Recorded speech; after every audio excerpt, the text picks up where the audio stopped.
I'm a man who believed that I died 20 years ago, and I live like a man who is dead already. I have no fear whatsoever of anybody or anything.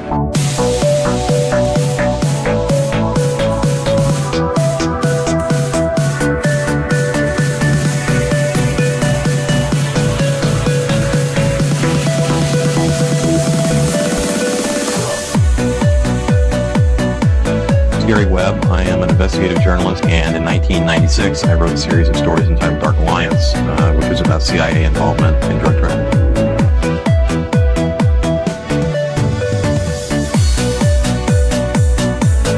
I knew a man who once said death smiles at us all. All a man can do is smile back.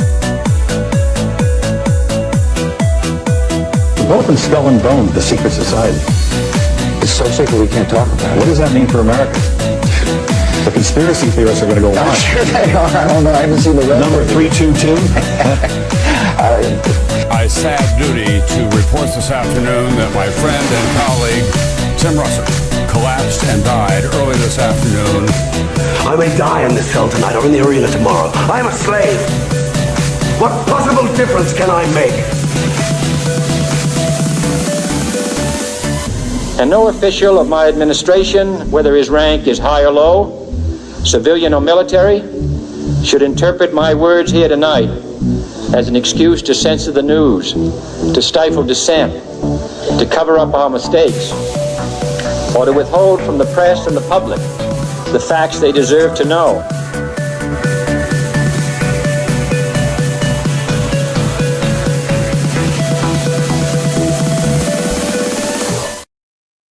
Hello, welcome back to another Already Dead, your favorite weekly parapolitical call-in show. As always, on a Tuesday at 9:30 p.m. Eastern, 6:30, whatever the hell over in California it is. We got a little East Coast, a little West Coast action here. I will give you a little bit of warning if I do sound a little extra nasally, and if my lisp starts to come out a little bit more than normal. I don't feel too great right now. I'm doing my best. I didn't do a morning dump for that reason today. I should be back tomorrow. I think I'll be ready for it, but we got quite a bit going on. I will get through on it. I see somebody asking about the Delphi stuff in there. Hit me up. I'm looking for a guest this week. So, but anyways, glad to be back with you guys today. What is up, Austin? Wild week to cover. We have quite a lot. If anything, it's like too much. Like we had like a bunch drop even on Friday. We had the Ehud Barak, Epstein. It's almost like they're throwing everything at us to overwhelm us. I mean, but I don't know. How far can we push the bounds of this autism? Well, I don't know. I don't think you've met our Lord and Savior, Austin Wade Picard, oh my God. the king of autism. Stop it. Isn't your name like an anagram of autism? Oh no, you're missing an M. Right. Oh my God. So yeah, you're almost there. So, That's but I'm glad to be with you this week. Yeah, we just literally before we started, hours before we started just now, they dropped the Epstein files. Also, Trump's alive, so we got that going. I don't know. So whoever in their dead pool picked today, well, you lost. Sorry. But I do think it's still probably pretty close. So I don't know. What do you think, Austin? Are we weakened and burning it with are we going to see that with Trump? I wouldn't be surprised. Well, honestly, it would be best for, I would think, just the political consequences of certain narratives, especially the Epstein narrative. But I will say they're doing their best at the moment to kind of fake essentially a more effective transparency to certain animatronic aspects. Trump. Got it. Yeah, exactly. Yeah, basically. I mean, it's just so funny. Chuck E. Cheese Trump. It's hilarious to me to see like the recycled, sort of strange cultural narrative that formed so very quickly. As far as it was obvious with Biden that the weekend at Biden's was going to, I mean, that actually stuck. But it was, I think, far more compelling considering the individual himself and the obvious state of even mental health at the time, but let alone all the ridiculous, hilarious examples of like. Speaking of big news, I don't mean to step on you, but you went back on Sam's show. You went back yeah. on Sam's. I don't know. Right. Something you said made me think of the factoid Brad dropped there at the end about the Trump story. That I'd never heard that one either. I was blown away by that. God. Yeah, that Yeah, that apparently. was so I don't know if you crazy. want to tell the audience that just a quick, just a little, go look it up yourselves. But just a quick, Right, what it right. is. You were like, this exists? Yes, it does exist. As if Yeah. the weird Barron Trump time traveling shit was enough. Right. Just some crazy old Western. I think it had to have been an ongoing series, but it might have just been a film itself that was about an individual like Baron by the name of Trump that was sort of like, it was so strange though to watch that because to see it in context, the way they were using his name, Yeah. right? Like it was like a snake oil salesman trying to sell a wall to fix all your problems. A literal wall. Exactly. Like, and if you don't get a wall, you're all going to die. Revelation of the method on steroids, it felt like to me in a way. But you kind of pair that, and I didn't do the best job presenting that ridiculous context of the graphic novel from 1986, like tying into James Holmes. But the fact that that this individual with red hair, like in a trench coat, goes with into a porn theater and shoots it up, right, and is essentially after he loses his job because he has some strange interaction with an individual that he works with that is kind of like aggressive, and it's very interesting. And then he just goes to this porn shop and commits a mass shooting, essentially. And that alone, just the aspect of the strange revelation of the method, like it consistently tends to reoccur. Like, by the way, I saw something. There was like an expert psychiatrist that works at the local college or university in the Minneapolis mass shooting case who decided to come out and go on the record claiming that it was like some very dramatic language as far as the thing that was most sickening to him that he saw regarding like the strange personal, like as far as he was claiming that what the Robert Westman allegedly sort of believed in, or their strange values that he held, that was most sickening to him. And I read through, it was really just kind of like bait in a strange troll way. Stuff, yeah. Because I read through, and by the end of the essentially all he's saying is that Robert Westman's favorite mass shooting event was the Adam Lanza Sandy Hook event, and basically that was the crux of it. But it was just strange. Is that a troll? Kind of like, when a Holocaust denier says that like the best Holocaust was the Holocaust or something, like, when they don't believe in it? Is that what we're getting at here? Dude, it was very strange, the language itself. And then obviously if you consider it, all of the sort of political aftermath and utilizing that event as such a strategic football in the moment. And still, I think that's effectively happening. But still, I just, once again, you're witnessing these ridiculous patterns and these raised like red flags that should have been raised prior to all of this, years leading up to this event. You have welfare checks being conducted at the home. I didn't realize there were all the, like, I discovered this strange record that should have essentially really kind of like drew a lot of attention in regard to this specific household leading up to this occurring in the first place. But I think it was kind of like leading up to the separation of the parents as well. This was happening. There was a lot of it was when I think that was when he was like 10, I believe, is if I recall correctly, is when the divorce was supposed to have occurred, I believe. So he was young, although he's what was he? He wasn't a kid. He was 20 something. Right. So because I don't know if I ever said this specifically on the show, and I think a lot of people may have overlooked this. And maybe they assumed he's a kid. And then also the specific detail of he wasn't in the church. Mm-hmm. He actually shot from outside the church through the windows. Right. So when I first imagined closed off area, you're inside of it. You're kind of like fish in a barrel at that point. I mean, don't get me wrong. You still like, you can, that's part of why I probably only got 2 people. Like, let's be real, because he was having aim from outside a window. Had he been inside the church, it could have been a whole lot worse. So that's what I was imagining. I forgot what the point was. I felt like there was a reason to bring that up there because, age of the guy. Because I think a lot of people didn't even, I mean, he's early 20s. So this is about a decade ago or so when these welfare checks were happening. I saw something too that there's been a lot of rumors that the mother was the one pushing his transition, but I guess there's people saying the opposite. It's possibly the father who has this weird glowy which I don't know how much stock we put in that or not, because I don't really understand tech stuff enough to know of what import any of that stuff is. Like, I mean, yeah, the CIA uses Microsoft Word. I mean, I don't know to what degree we can really run with that. You know what I mean? Like, so I don't really know what his programs or whatever he's doing are, you know? Right. Yeah, I think it is just at the very least being a CIA DOD contractor effectively is for 29 years is very strange and deserves to essentially draw a lot of attention and speculation, definitely, especially considering I think. But was it real quick? Was it shown that he was like a contractor? Because I couldn't really parse out if he was like a contractor or if he just happened to make some sort of tech shit that they've used at times. Because when I looked at it, I couldn't find anything. Obviously, CIA is never going to be like, here's my. I mean, it would likely be some sort of cutout front that we'd find the finances for. But I don't know. It's really hard to tell if people are getting, I don't know, just getting going nuts with it or not. I mean, don't get me wrong. I to some degree, I do believe these are things in play, but also we have to be careful because the Michael Tracy's of the world. They go, you got one little thing wrong. Oh yeah, definitely, and I think it is important, obviously, to mention the fact that it was apparently his mother, and you can look at kind of the court documents and the record of her effectively going on the record petitioning a court to change the gender of her son from and this was all when he's 17 years old. So that I think the name change effectively occurred at that time as well. Yeah, it was from Robert to Robin.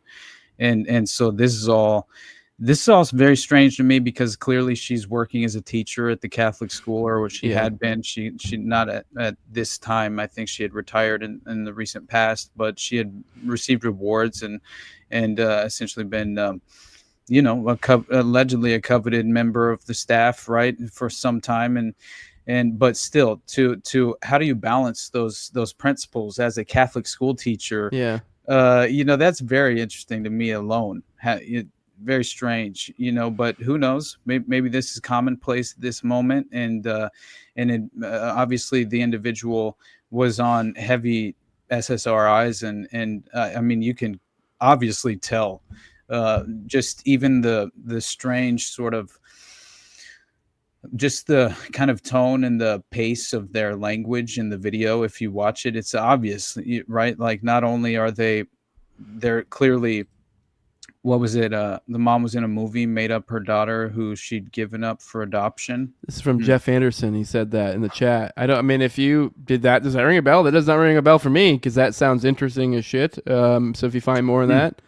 I honestly, I wasn't aware of that, but obviously everybody's pointing to the fact that the individual perpetrator claimed that he was sick of being transgender, right? And had basically brainwashed himself, right? And wished he had never done that. And that cutting off his hair would be an embarrassment and essentially be also could potentially raise red flags as far as the concerning character change, right? Leading to people potentially reporting him, which was something that he was concerned with, and that this was his last charade of being trans, which I thought was interesting to say. But at the same time, it's like, didn't everyone get a little bit of it was like a little bit of everything was involved in this recipe, as far as when you look at all of the strange markings on his arsenal and right, the Anders Behring Breivik, like these strange. Vicky Weaver was on one of them. It was like Kill All Pedos was on one of them as well. And like obviously you have the strange symbol that Robert Crimo used as well in the January 4th terrorist attack that he conducted. Which you saw that Ken Silva article where he's like, "Where the fuck is this guy? Robert Crimo's just vanished, just disappeared." Yeah, they don't know where he is right now. I do have actually that bookmarked. I haven't covered it, but I did see that. Yeah, strange. You're like, what? Where in the world is Robert Crimo? And then now we see his little symbol out there. I don't know what to make of that. It is weird. I mean, a lot of people did jump to the 764 conclusion, which I'm still open to that hypothesis, but I do think so far BX has been correct in that there hasn't been anything overt so far as the symbolism to directly connect them. There was a Twitter account that people thought was like a 7.6 was his, and then later the guy started posting again later, so you're like, that's not him. So, and a lot of people saw 764 symbolism in that, and then so then they kind of jumped. You know, people kind of didn't really, you know, kind of bought that uncritically. So, which, you know, happens, and I'll be honest, like, this is kind of looks a lot like 764 stuff, because it's like, as you pointed out, all this troll stuff, it's kind of literally perfectly tailored for the slop media storm that will ensue. That's what it's for, because they know people go, we have the Zionists going, oh my God, look, he said 6 million was enough. And you have the conservatives going, oh my God, look at these trans and their SSRIs. And then, I don't know, whether lefties, like it's guns or something. I mean, so it's like you kind of have a little bit for everybody. And even then, I mean, I guess I haven't seen it, but I'm not as in touch, and you know, I don't probably see as much stuff from the lefty side things. But I mean, there was enough stuff. I mean, hell, actually, I saw some, you know, freaking out about racism stuff, because I think he said, "Ah, fuck Spix" or something, or this or that. So it's like anti-Semitism as well. Yeah, it's anti-Semitism. I was like, we got it all, baby. Yeah, exactly. So it's literally conflicting ideas all over the place, any which side. Like that's kind of the purpose of it. There's no real ideology there. The ideology is fuck you. That's what the ideology. It's it's a nihilistic ideology. That's all it is. It's like it literally is a Nazi in the sense of hierarchies, but it's this weird inverted thing. It's like this egoistic thing where they do have this hierarchical thing where they think they are better than everyone, but yet they are. It almost seems like, I think maybe the goal is to like immortalize themselves or something. Exactly. So that's why it's like, you know, that's what it is. So it is they think they're better than everyone. And this is elevation of the ego, and they're pursuing immortality, essentially, is what they're doing. So, because they have an anti-life ideology. So, right. I think it's a vital role for sure. And there's also this romantic, like the violence is definitely romanticized in this sort of framework, right? In this perspective, and the obtaining immortality in this way, right? And I think that this is ancient in a way, right? To the ancient battlefield, right? Where essentially you could achieve immortality in this sort of Viking, you know, kind of Scandinavian culture of some kind, right? That had clearly, even in the Roman Empire, obviously this is very much, you know, practiced and exercised and held on a sort of pedestal, but for a reason. I mean, obviously at the time, but again, it's in a sort of way, it's in context with this specific shooting. I just see, obviously, what are we getting? It's a matter of people picking and choosing based on their political ideology and how they would like to utilize this event to achieve their end. And that is that's the issue here with partisan politics, right? And that's always my problem. And essentially no one's effectively pursuing to acknowledge the root cause. And at the very least, imagine and consider the idea that this could also very, very well fall in under the modern Gladio umbrella of the strategy of tension. And how else do you keep a population in fear? I mean, that is necessary. 764 was born out of Gladio. Exactly. What was it, Column 88, I think, which was a British Gladio unit, essentially, a Sabine unit or whatever, if I recall correctly. So, yeah, I mean, David Myatt. Although, and I think, now, to be fair, I always feel the need to give a disclaimer when we talk about David Myatt. He is likely some sort of intelligence asset, and they have this weird game of, like, overplaying, creating this mythos about them to where you're like, it's almost like, are they even real or are they not? So a lot of his legend is exactly that, a legend. Like, he was like supposedly the founder of, like, you know, I don't know, radical Islam or some crazy shit. And like, he has all sorts of stuff he attributes to his name, but I'm pretty sure the Gladio one's actually one that has some receipts with it. So, whereas some of those are just like, all right, dude, you're just wilding out and trying to make yourself seem a lot cooler than you are right now. Right. Hey, who was it? Wasn't it great? Was it Spence, the guy who was the asset that was telling everyone he was CIA? Because that was one point I brought up, and that's as far as with Henry Vinson. Yeah, because I mean, and I think there's other ones too. I don't remember why. I was just thinking about, there was some rant I went on the other day, and I was just because it was that bitch on Timcast that said that because the guy was wearing that Epstein was wearing a Mossad shirt, he couldn't be Mossad, and I'm like, that is like. That's what they do. They they literally like do that shit in plain sight. They're like it always seems like with these assets they find, especially like posthumously, of like, oh shit, he was a Fed. It's always like, well, he told everyone all these crazy stories, and we all just roll their eyes at him like, okay, Bob, and like then he died, and you're like, oh shit, he was smuggling whores to Colombia. Oh shit. Exactly. Yeah. But I think that the idea is that Myatt was obviously, he was behind essentially the strategic nature of the satanic panic and using that as a tool, and which, man, doesn't it feel like that is essentially the playbook they're recycling in certain ways? Dude, think about it. Anton LaVey, I found a clip, actually I bookmarked it, where he even said to be Satan is to be aligned with Zionism or something like that.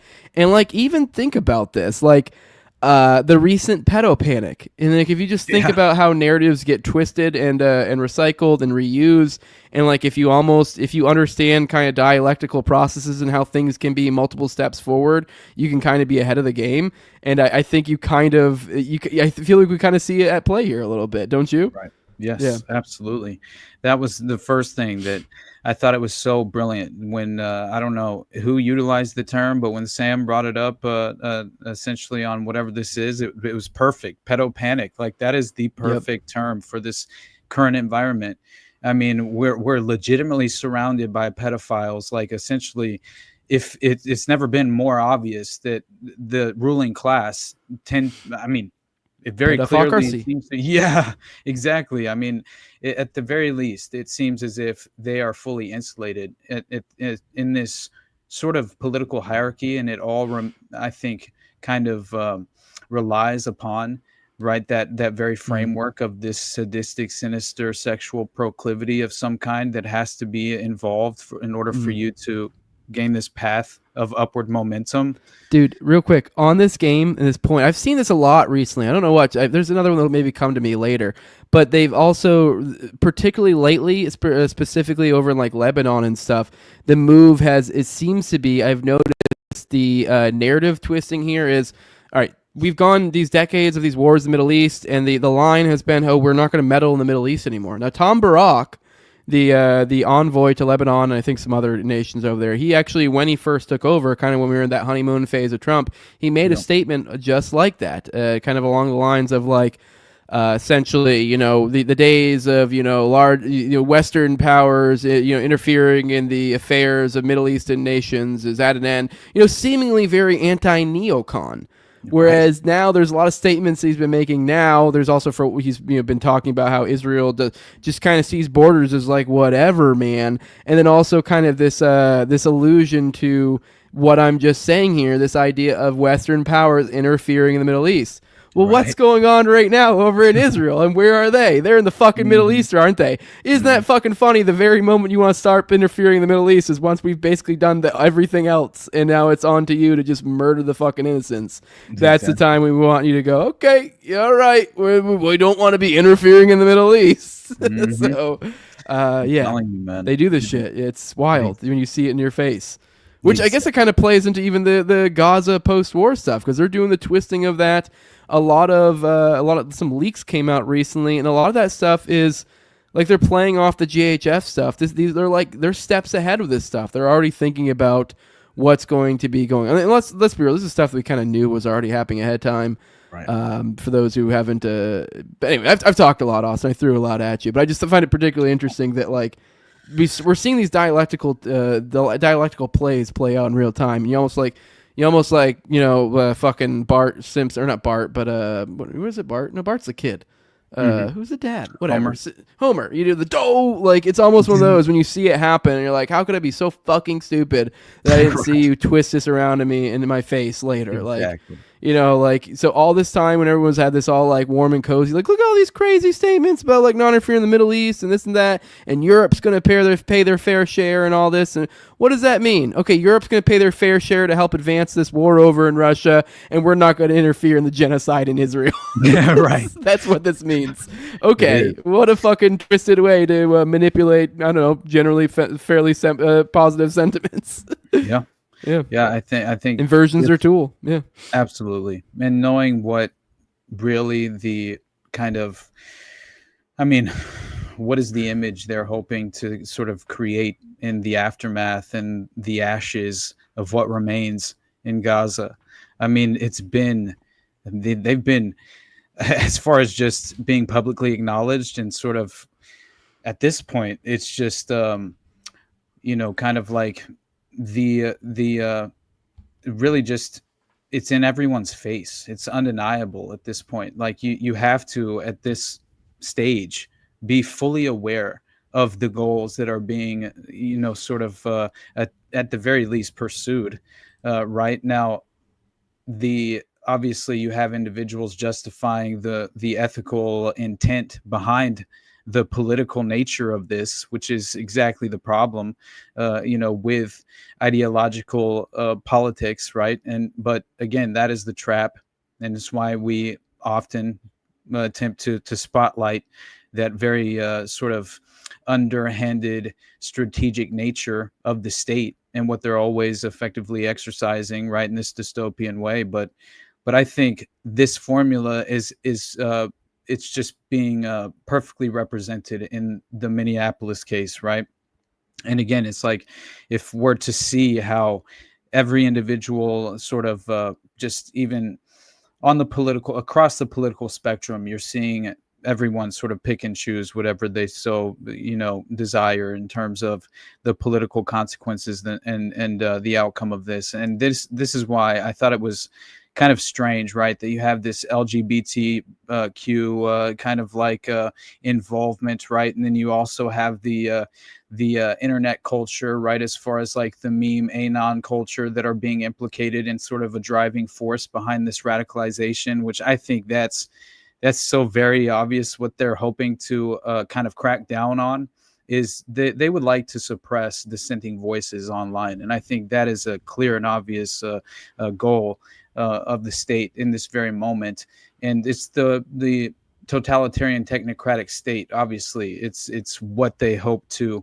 I kind of think it's the insulating factors that they hope to obviously surround themselves with, and as far as just like providing these misconceptions and false alternatives for each individual wherever you may fall on that very spectrum, and therefore you can pick up that political football and run with it wherever you so choose, but it's always going to be in the dystopian direction, and that's the risk that we're running here.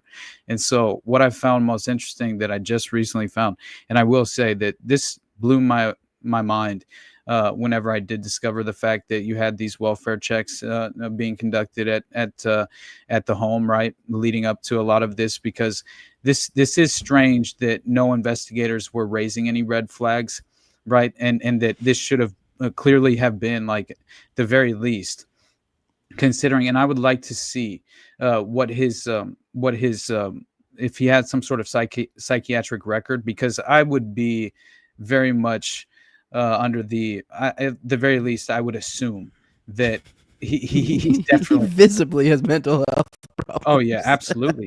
And that's what's so crazy about all of this, is that apparently, and the redacted nature of the reports that were provided, that's what caught my attention instantly, which is it was around 7 years before this event. So 7 years ago, essentially, you have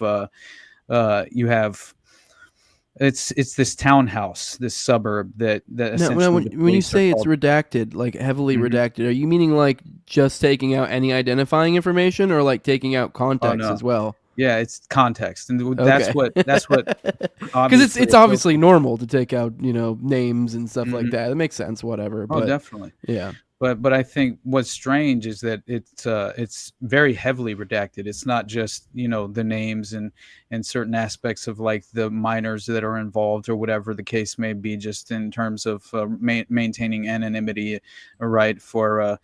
But still, it's a heavily redacted police report that essentially was provided to the press, and it's from the Eagan, Minnesota Police Department, right? And it's dated January 26, 2018. And the two-word description explains why an officer was dispatched to the address. And I thought it was crazy to begin with this. And it was mental health. That was the two-word description. And so then you have a brief synopsis. And it essentially says that there was an assistance with a Mendota Heights welfare check on a juvenile. And Mendota Heights is just another Twin Cities suburb.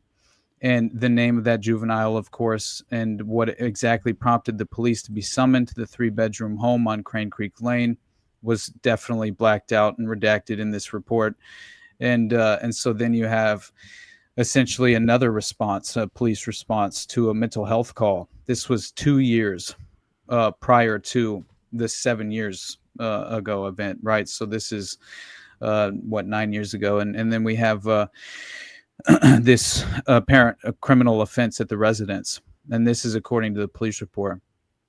So there's real quick. This guy brings up a good point, and I think just a weird sides of Shaz in the cornfield. Not hard to get a quote unquote transgender person into a clinical situation. Exactly. Lots of opportunity there. I know.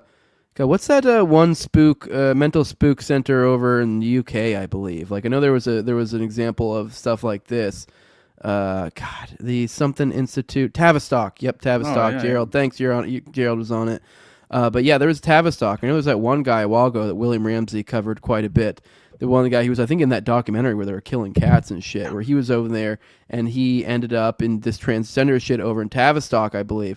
And then Tavistock, I think, a separate story that I think, I didn't even connect these two. I believe then later there were stuff that came out that Tavistock was kind of very much medically behaving abhorrently in regards to these gender things, which, let's be real, a lot of the medical community was, but it seems like they were kind of a little bit at the forefront, if you will, there. Right. Like kind of in a Mengele sort of, sense. So, yeah, essentially encouraging people, essentially knowing full well the stats, show that this does not lead to happy, healthy situations. Essentially, right. Pressuring people into transitions. Essentially, you create, destroyed people because you destroyed them. Right. So yeah, I don't know, so kind of a perfect way to create a destroyed person, right? A fractured person, if you will. Yeah, I think creating political incentives around any sort of social, cultural, issue that I believe is obviously manufactured in order to kind of lay down the fundamental groundwork to prop up an avenue to a psychologically unwell child in the first place.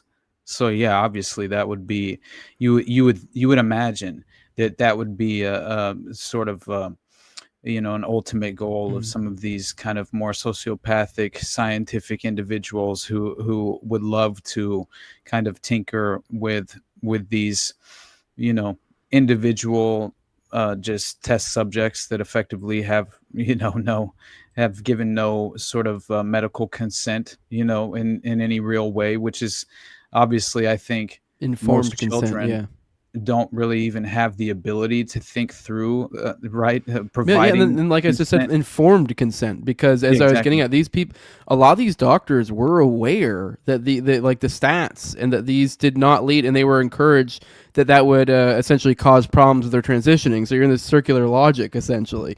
You're well, maybe just don't do that. So you're encouraging harm as a doctor. So. Oh, dude.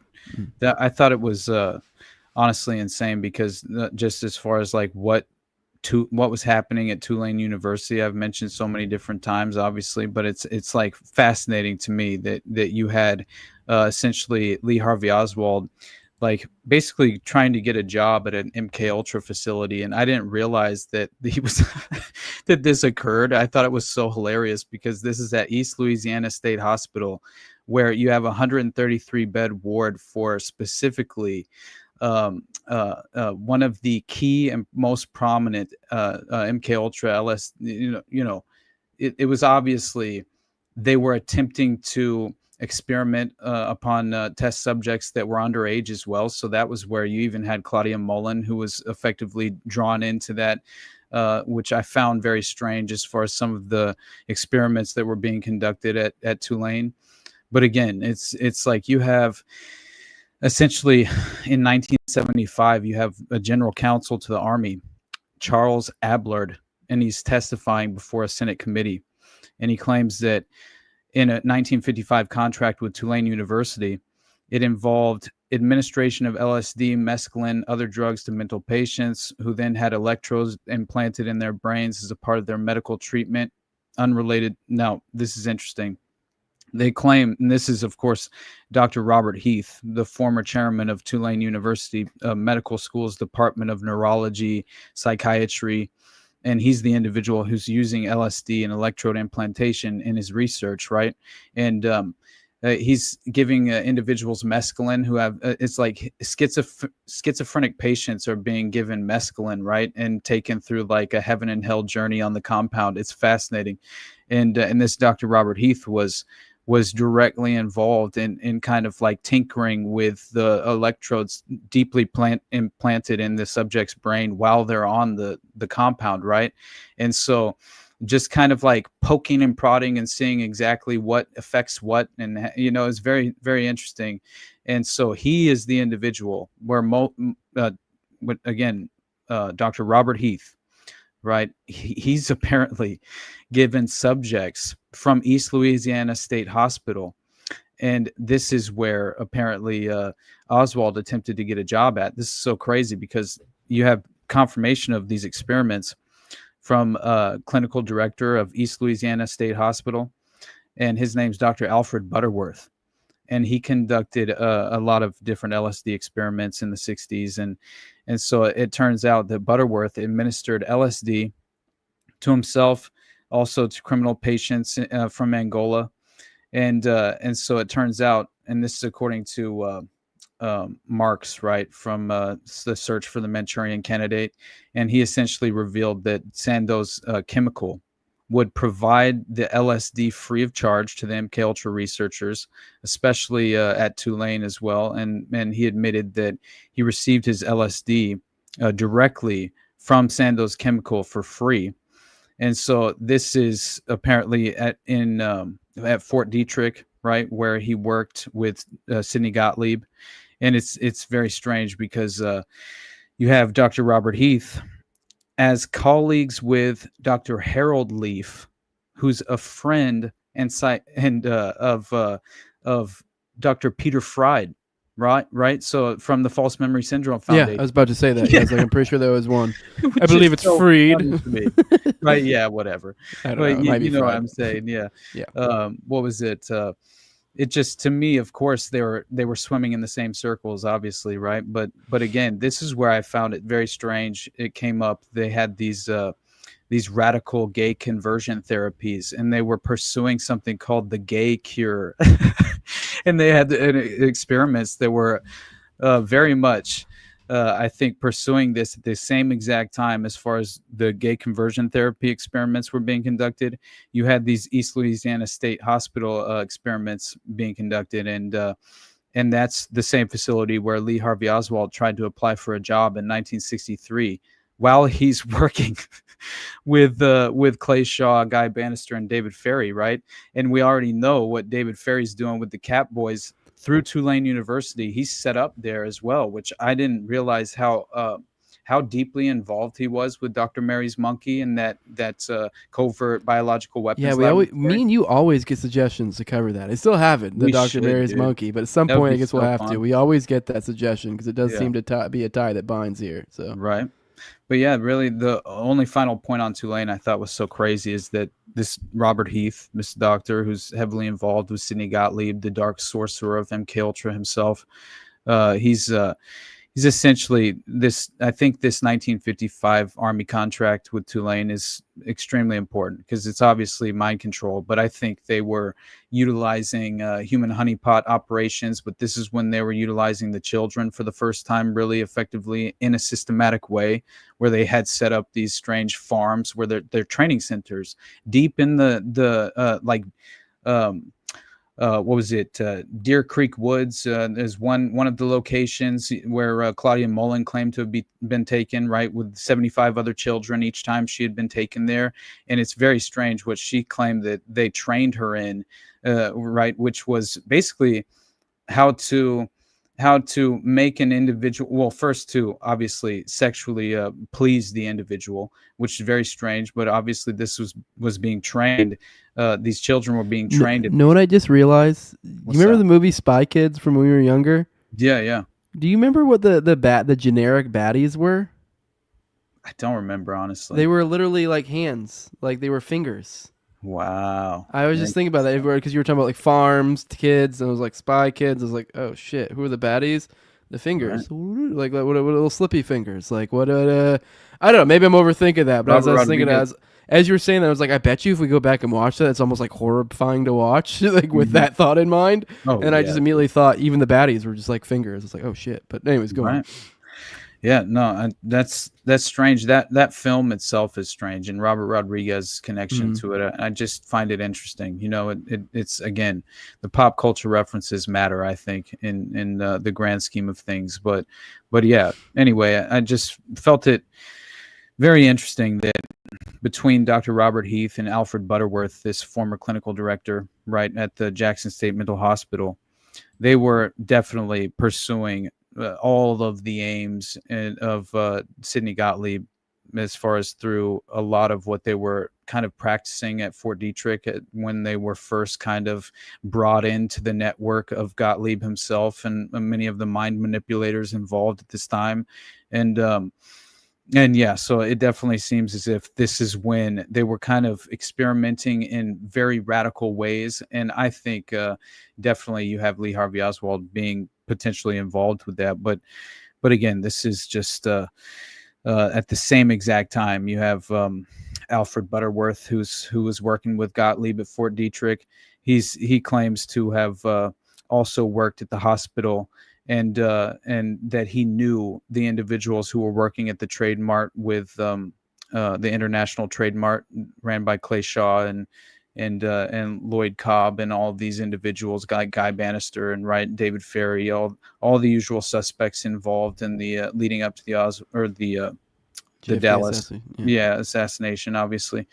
But yeah, I mean, it doesn't at all surprise me when we know how much David Ferry was practicing hypnotism, right? And just it's very interesting how much clearly I think that when you see what the individuals who testified in the early 50s, they went on the record essentially in the 70s, but they were testifying about their abuse that they had endured in the 50s, right? And I thought that not only Claudia Mullen, but you had another individual named Carol Rutz, who she also had some strange claims about basically being drawn in to Sidney Gottlieb's network, right? And essentially being sexually abused by her father and grandfather before she had been brought into the network. And so again, showing this strange pattern, obviously. And if you consider that, like, allegedly between 55 to 57, you have Sidney Gottlieb, Captain George White, and a CIA psychologist named John Gittinger, not sure how to pronounce it, and then Dr. James Hamilton. And they're all performing these experiments with sexual entrapment operations and apparently attempting to pursue this very obviously reliable playbook of that consists of sadistic and deviant sexual practices, right? And so again, this is, I believe, when the Sinister Subproject was formed, and you essentially have, and this is according to a book called The Blowback Effect of Brain Tampering by Arlene Tyner, right? And it's very strange because this is where the Carol Rutz quote came from, who's an alleged victim here, right? And seemingly, I mean, it's been sort of confirmed, right, at this point, and none of her story really has been questioned at any deep level. But she claims that, yeah, she was brought into this after being abused by her father and grandfather, and then I really wanted to share with you the by the way, what he just at was there. Rise to Liberty put in the chat. Let's not forget that Sidney Gottlieb was connected to the Finders. All right, Austin. Yeah. Now that the audio people know too. Okay, yeah, I'm sorry.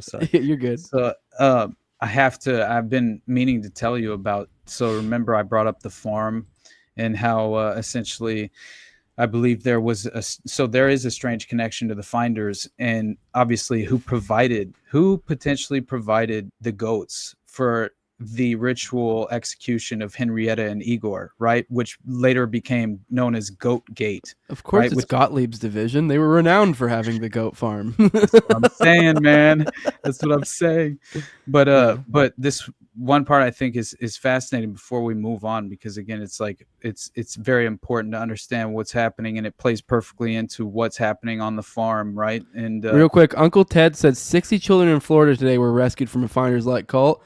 I'm gonna need all of you to tag me in anything that said about that, because I haven't seen that, and I'm super intrigued. But go on, Austin. Nice. Yeah, it's never ending, that's for sure.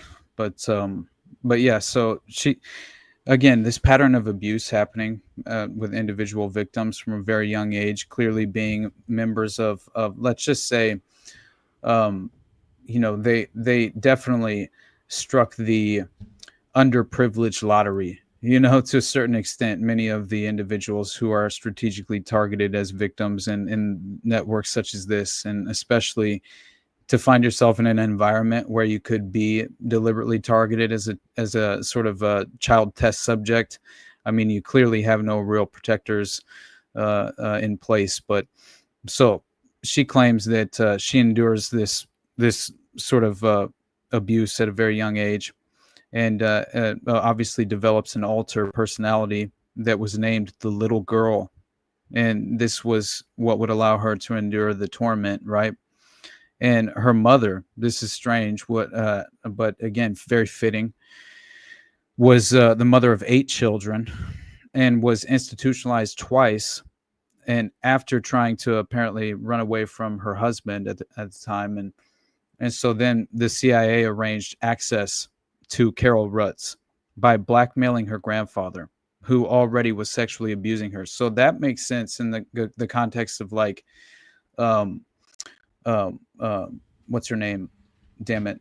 Why is it escaping me? The individual victim, she always, Cathy O'Brien. Damn it. Yeah, there you go. Yeah, yeah. So she basically just a very prominent victim of monarch mind control, obviously, and who's made some profound and extraordinary allegations.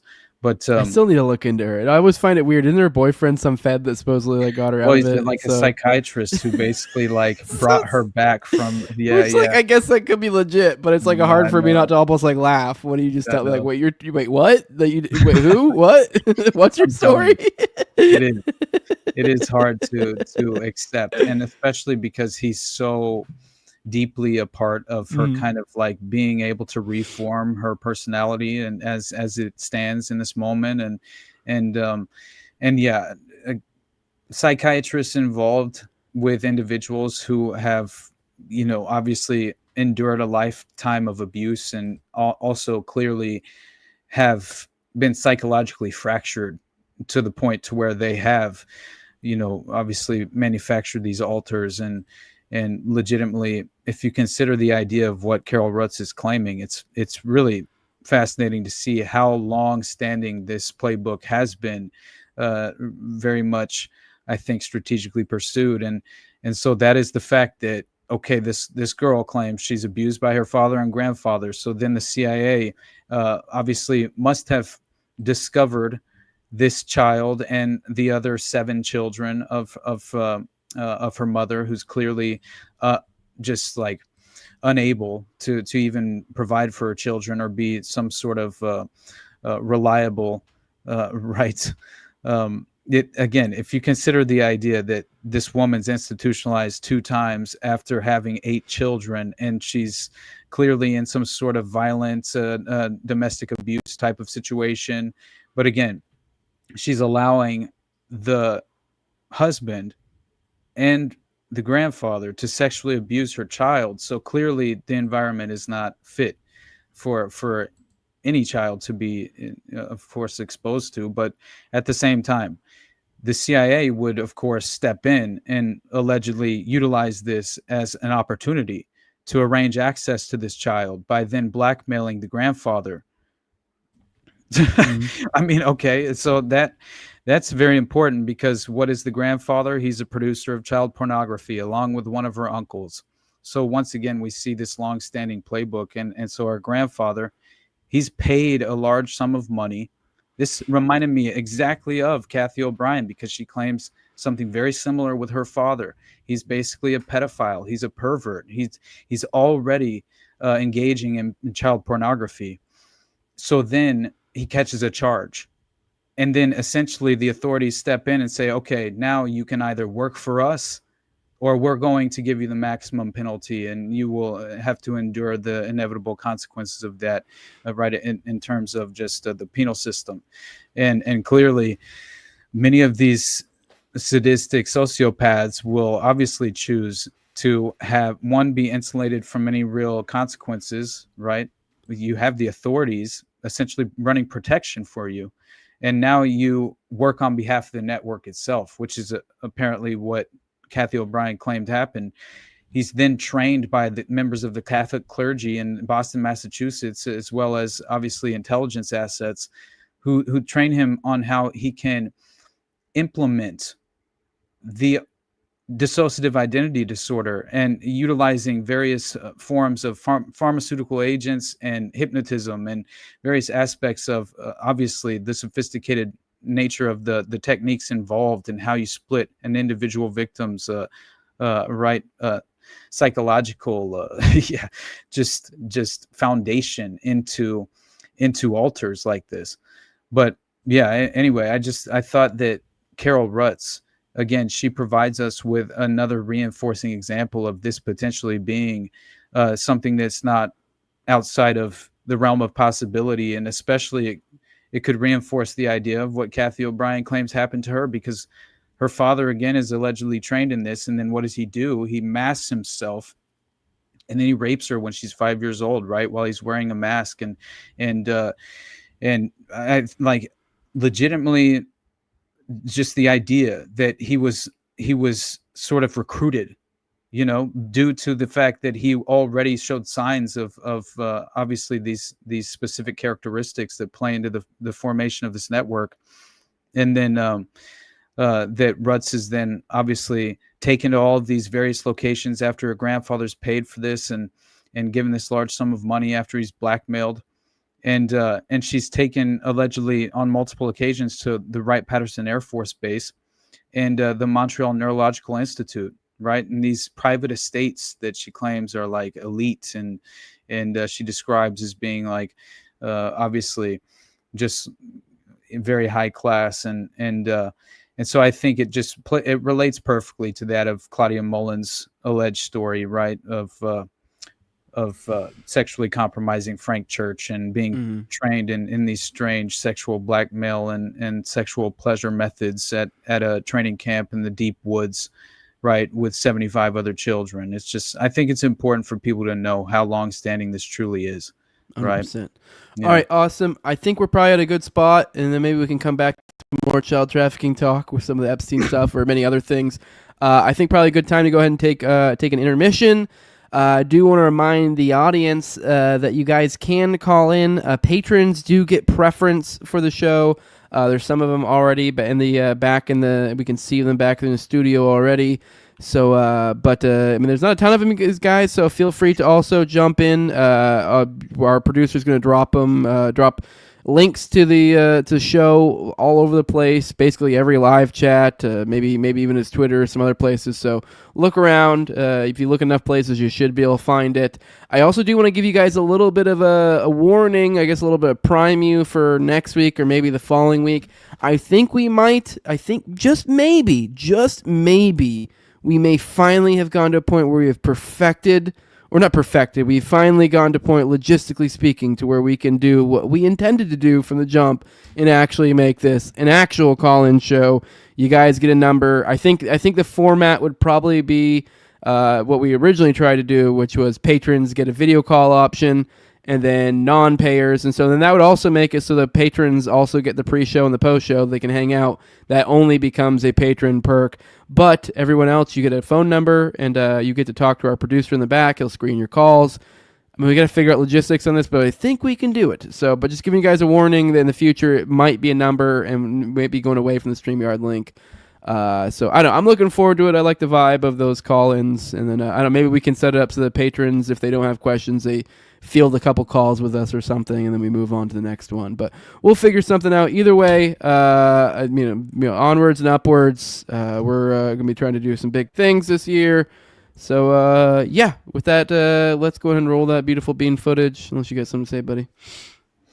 No, it sounds good, buddy. Honestly, let's do it. This video is going to see the future.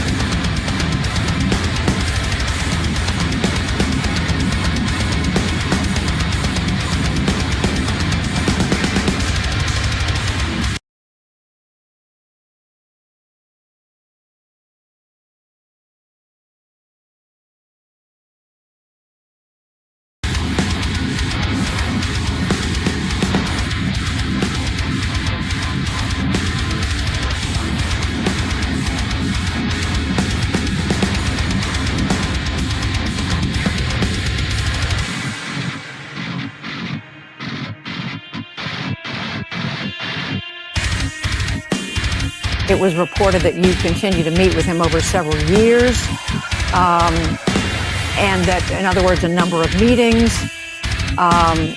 What did you do when you found out about his background?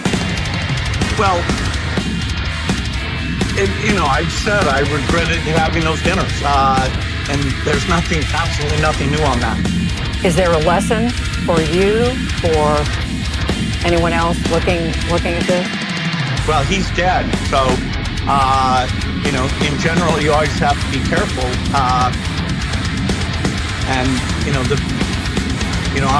It's not we were talking a little bit before. I mean, this kind of ties into the flag burning thing, and it does feel like there's a lot of crazy overreaching going on. And there is a component of, like, we saw this during COVID with the requirements, the OSHA requirements for the poke or whatever, and those ended up getting slapped down later, I believe, by the Supreme Court. So there's many examples where things like this, say for the flag burning thing, get offered up and then they get slapped down later by the courts. But in the meantime, there is real world effects that happen. And, for example, with like Biden's OSHA thing, there were probably a ton of people who got, the poke because they were just like assumed that was going to go through.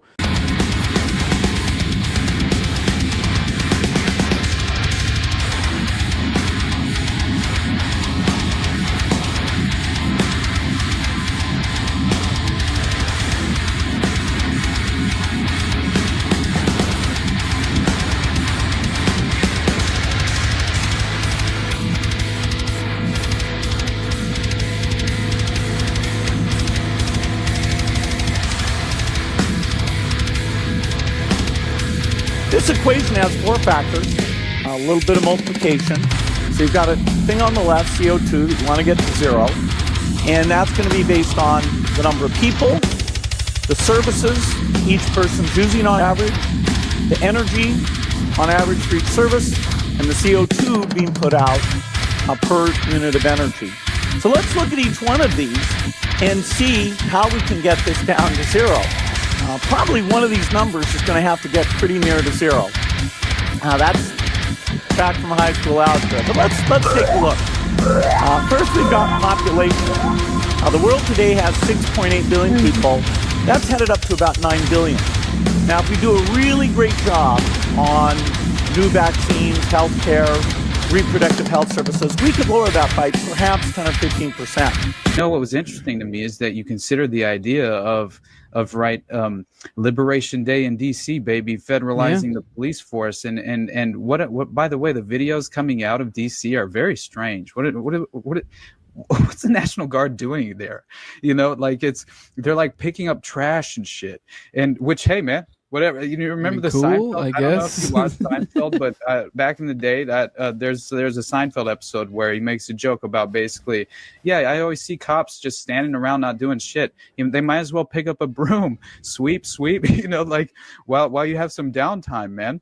And that's not a terrible idea, as much as it's a ridiculous joke in passing. The idea of hinting at a conspiracy or a false flag event was ridiculed and laughed off and considered to be ridiculous. And yet the This has happened time and time again in history. Most of it isn't documented, but there are certain cases where it was explicitly stated. And one of those places is with Operation Northwoods.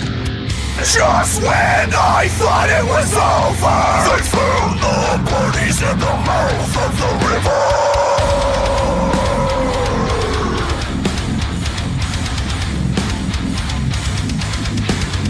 Fuck you.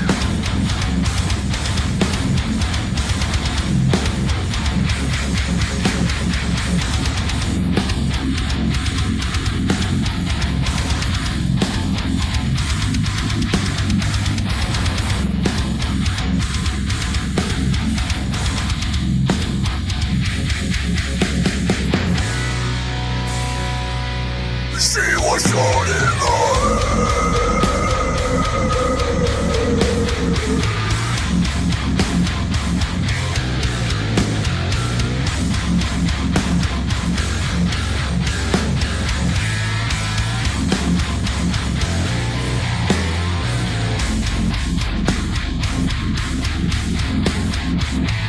Oh, Dad, there's no such thing. When you die with the thoughts that you have in your head.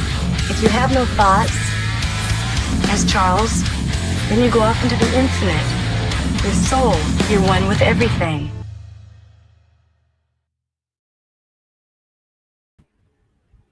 Nice, that fucked. Yeah, that was good. That was cool. Hell yeah, dude. All right, shit. Hey, by the way, Jacob, I want you to come up first. I know you. I know you're not. I don't even know if you were planning on it, but you said something in the chat about Cathy O'Brien. You said you had some stuff on it, so even just for a moment. Also, I guess a little introduction. You kind of already. I wasn't sure what your position was on if you wanted to be known or not. But you did. Sure. I just saw you posted just a minute ago when I was looking. I was like, oh well, fuck it. You just may as well. You just did it yourself, so I don't. May as well. This is the new producer. Once again, I do really want to emphasize thanks to Jules for all the time. I don't know. Just want to make sure no one gets any bad ideas or anything. He did help out during a period of time to where filled in. We knew from the beginning he's not a huge tech guy. I mean, I'm not a big tech guy either, so but just need some help, and he filled in that slot. So now we got Jacob, who's a little bit more tech savvy. He's also got some of the tech stuff, so that's why we might be able to actually get some calls and stuff going on. So yes, I just want to make sure there's no bad feelings out there anyways. I love Jules. I listen to every one of his Elohim etymologies. I'm really into some that weird in that Sumerian fucking Nephilim shit stuff. So yeah, just want to be clear. I do make jokes, and I am an irreverent person. We didn't literally. It wasn't. There was nothing. There was no hard feelings or anything. I just want to make sure everyone's clear on that. But yeah, we have Jacob here, so that way you guys can also know to keep an eye on his Twitter account, because that's also one more spot where I guess he will be dropping the link probably fairly regularly. So, and I guess he's kind of the point guy if you have any sort of questions or if you want to get on the show to talk about this or that, because likely I think the format going forward will probably be, hey, he'll be screening stuff behind the scenes, and like obviously patrons get some sort of level of priority for paying, but for the most part, hey, what do you got to say? If your shit's boring, well, sorry, go to the back of the pack. Yep, pretty much. Yeah, so or if you have some dumb shit, like you're just going to scream the N-word a bunch. If you're going to say N-word, like at least just once and make it classy, okay? That's the only rule. If you can't make it classy, you're not allowed, you're banned for life. I know it's a hard task, but it is possible. Yeah, I mean, at least make it entertaining. I mean, everyone's heard it screamed on a show or whatever, but at least make it fun if you're going to come on and do that, you know? I mean, it's not that kind of show, just to be clear. This isn't the N-word show. I love saying it every time. It's just a fun thought, you know, you're like, you hear it, just a fun word. You know, like, I know it's not even racial. My wife I called somebody that today in the, like, when I was driving, and my wife's like, he's white. I'm like, yeah, so? Like, that's not what I said. That's right. It's a way you act. It's not a skin color. So yeah, if anything, you're racist, honey. Why do they only have to be black? Yeah. So, but anyways, I don't know if you want to introduce yourselves. You introduce yourself. You do have a show, so I mean, you'll also probably be some sort of fill-in host with today, like days like I probably should have done today where I was sick, but I feel like I'd taken too many days recently. So, figured to tough this one out. But yeah, he will be, if Austin has some sort of engagement or I do, Jake will probably be filling in as the co-host role occasionally here and there. But yeah, anyways, I'm go ahead, bud. Yeah, so for anyone who doesn't know, my name's Jacob. I host a show, Rise to Liberty. I used to initially cover third-party politics, but that shit's gay. So I moved to important things, and I kind of flow along with the two of these fine gentlemen, parapolitics research, and I have a specific focus on MK Ultra and mind control. I mean, you can check me out on other shows as well. I just did Operation GCD with JJ, which was great. Just went on William Ramsey's show and stuff. But yeah, I mean, you can find me pretty much anywhere Rise to Liberty. And so that's just kind of why it seemed like it was a good fit. Me coming on the show, I already kind of do this stuff for myself, but I'm in the same vein as everything. And yeah, definitely no stepping on toes. That was my big thing coming on as a producer. Jules is a homie, straight up. Yeah. So, hell yeah. No, he's a shit. I mean, if anything, I think this will be good. He'll be able to focus on his content. Because let's be real, he was never trying to fill a role of being the tech guy. I mean, it's fine. That's what we're trying to stick a square knob in a circle, but or whatever the fuck the expression is there. But like, it's fine. It was what we needed for the time being, and we appreciate him filling in the gap, because this is a show that is helpful to have a third person. And the whole reason for a third person too is because I wanted to build up and kind of build out this the call-in thing of it too, which.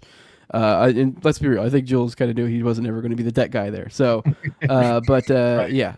So I do wish him good luck in what he's doing. So I just want to be very, very clear. Sure. For sure. And next week, probably the calls, but very for positive the following week. We should be able to get that up and rolling. So probably, have a little transition period, might have to work out some bugs here and there, but I would say 2 weeks at most, and those should be up and rolling. Okay. So Cathy O'Brien, is she fed or what? Okay, so I can't really say who I got this from, because I don't know if they wanted me to say anything or not. But and then this is also third hand at this point, right? So super reliable. Got it. Yeah, exactly. An anonymous source told me. Run with it, guys.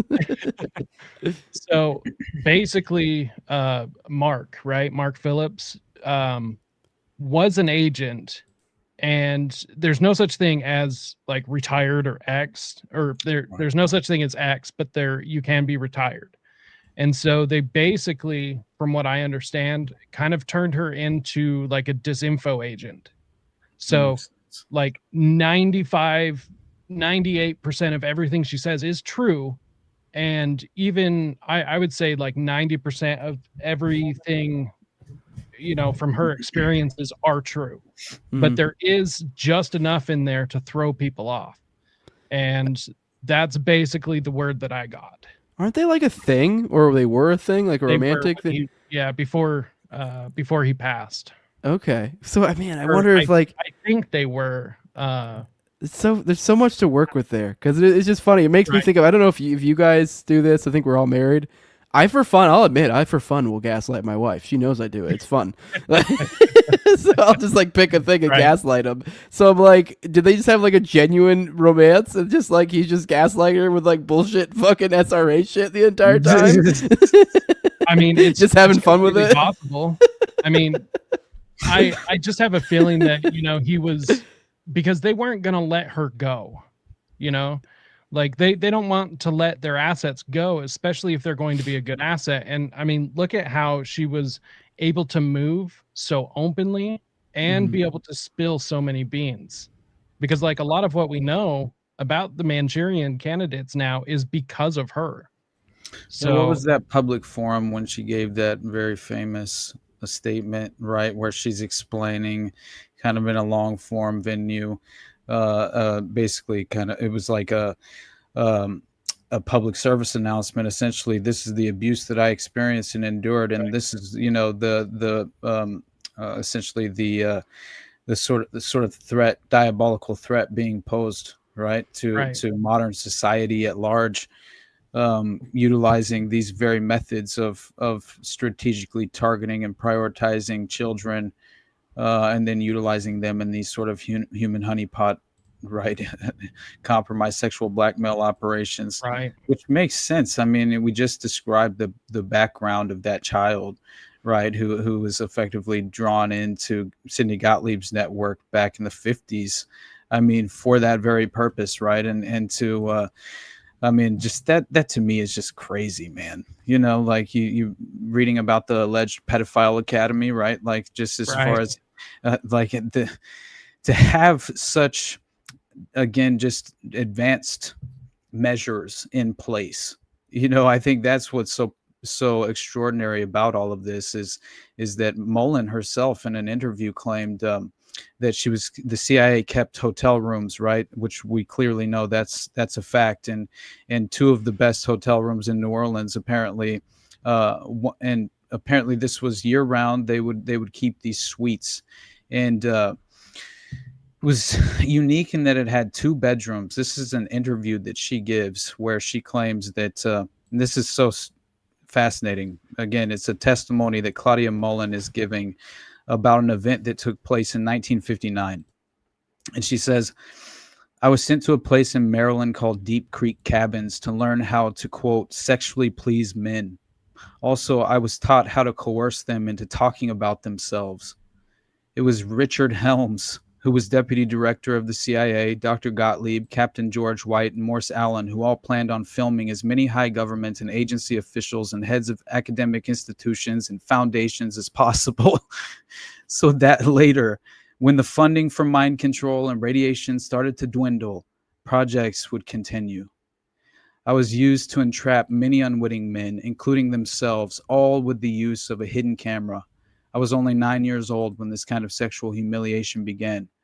And then in a follow-up interview, this is when she refers to the suites and the hotel rooms and the hidden cameras, and that she was actually shown the hidden cameras by 3 men who handled that part of the operation, which plays into, wasn't it Maria Farmer? Which was the individual Epstein victim? I have the note somewhere. I'll find it in a minute. Maria Farmer definitely said things about cameras. She said that. Yeah, she said that she was shown. I thought Jeffrey did too. I thought, but go on. She did. Yeah. I'm trying. I'll pull it in a moment because I legitimately have the note on a note card somewhere around here. This sounds exactly like the Grand America, which Trump owns, and which was the same place where, you know, they got J. Edgar Hoover's blackmail that Roy Cohn was so proud of. The blue suite parties, man. Exactly. This sounds exactly like the same thing, and also, I mean, it's very reminiscent of Operation Midnight Climax. Exactly. Mm-hmm. You know, I kept thinking of that. I was trying to think of the name of it. Midnight Climax. There you go. Dulce and the Johns and the two-way mirrors, and then the prostitutes would just like dip out, and they would just watch this dude on a heaven and hell journey once again, right? But check this out real quick. It's the people that they were testing on for Midnight Climax was not the Johns. It was the prostitutes. They were testing the prostitutes because, think about it, in such a short time, you cannot create a Manchurian candidate for a guy that would just get picked up one night and then he's gone the next day. That's way too quick. But these were repeat prostitutes showing up. So they were actually testing the prostitutes to try and get them to be trained as Manchurian candidates. So I mean, that would make sense. Split personality spies, my brother. You can always utilize a good prostitute. Am I right? Like that speech you were talking about for Cathy, that was actually a Ted Gunderson speech. That was an event he put on. Okay, I just wasn't sure where that event was held because it was like at some sort of public. I think it was venue. in Virginia. Okay, I could be wrong. I'd be really interested if you were able to talk to I'd be really curious if they're like, I don't know, maybe strippers or high-level strippers or maybe people in management or different, or even prostitutes. I mean, you'd probably have a harder time getting a prostitute on the phone, but I'd be interested to hear their takes on those. Because I'd be interested. I wouldn't be the least bit surprised if prostitutes or maybe at least some of the nicer ones, or actually some of the nicer and probably some of the seedier joints so far as strip joints. I wouldn't be surprised if they have mechanisms of some sort in place to be like, oh, so-and-so was here, this, that, you know, I don't know how that information would travel, but that would be an interesting thing. Like, are there regular hooker contacts? I don't know. It'd just be an interesting thing. I would think it would almost be borderline institutionalized in like a strip club level. You could probably. Right. I don't know. Maybe like it might even be. Wouldn't even be surprised if they have like certain practices in place that they don't even really think about. That like, that means that. You know, they definitely do, man. That's why I think the organized crime footprint is involved with owning the strip clubs, and essentially you have primary strip club locations that are obviously compromised in that framework, running sort of this coexisting operation with the intelligence apparatus, right, and essentially. That is what they effectively become, this sort of avenue for this operation to be facilitated, and that's I think again long-standing. You look at the Columbia Plaza operation. What the hell was that? Joseph Nesline was the local mob figure who was deeply embedded with intelligence and running a I mean, the fact that Heidi Reichen claims the CIA was granting them protection in that operation alone, beyond the obvious connection to, Joe Nesline and everyone involved in the JFK assassination with the organized crime footprint there. And so, again, it's not shocking to me. And why on earth would they do away with some very efficient and effective strategy in place? They would clearly hope to continually, flex and exercise this option, right? As a definitely at least a strategic conveyance for the operational standpoint of how you would have individual compromised assets in place. And that's why when I looked at this, and the final note on what I found so fascinating about Claudia. Real quick, I don't want to let that sit, because I do think that's an interesting point, and I think especially young men, you should probably think of that, because especially maybe not so much maybe for us like when we were younger men or whatever but especially now in this total surveillance landscape that we have now, where we're kind of like the end of Whitney Webb's book, kind of going into like the Peter Thiel world and how it's like everything's documented. I mean, you very well could, as some 18-year-old, fucking do some crazy shit in some strip club or this or that, and that could come back to haunt you 10 years later or whatever. So it's kind of these unthinking things that you don't even think about. Like, there's no way, and you're like, yes way. Like, people know some shit. You think that they don't, but there's a fucking eye in the sky that's watching your ass. Well, could you think about it too, like being like a young like congressional aide or something in DC and going to a strip club there? Yeah. Like, get the fuck out of here, dude. Like, that would be the worst idea ever. Mm-hmm. Oh, all right. Look who we have. All right, Jacob, let's boot you. Appreciate your info on Cathy. What's up? We're getting rid of one JJ and bringing on another. What is up, JJ Vance? It's a JJ party here tonight. Greetings, gents. I had to fix that. That was bothering me. How you doing, JJ? Excellent. How you fellas doing? Good. You're repping that. Was it the Mexican flag you got going there? I think, or something. Yeah, right. I got all sorts of colors going. What are your thoughts? Thoughts on Cathy Bryan? It's an interesting subject. I agree with my fellow JJ there. Jacob had a good analysis that anytime you're having a controlled opposition, they're going to have 90% of the right. True facts, some objective facts for you to sell you down a primrose path, so to speak, leading you down a false path with a false narrative there. So I think we see that a lot with Cathy O'Brien and the other characters running around old laser tag Ted there. Ted Gunderson. Yeah. Like Bryce Taylor. Yeah. All right. God, what was I going to say? AKA Susan Ford, and she's still alive today. She ain't said anything in the last 25 years or so, but 22 years. Interesting. Did you I gotta share this. I have to show you guys this. Hold on. Look at this. So I tried to highlight the only important portion, but I found it very strange that you had the individual perpetrator in the Minneapolis mass shooting, right?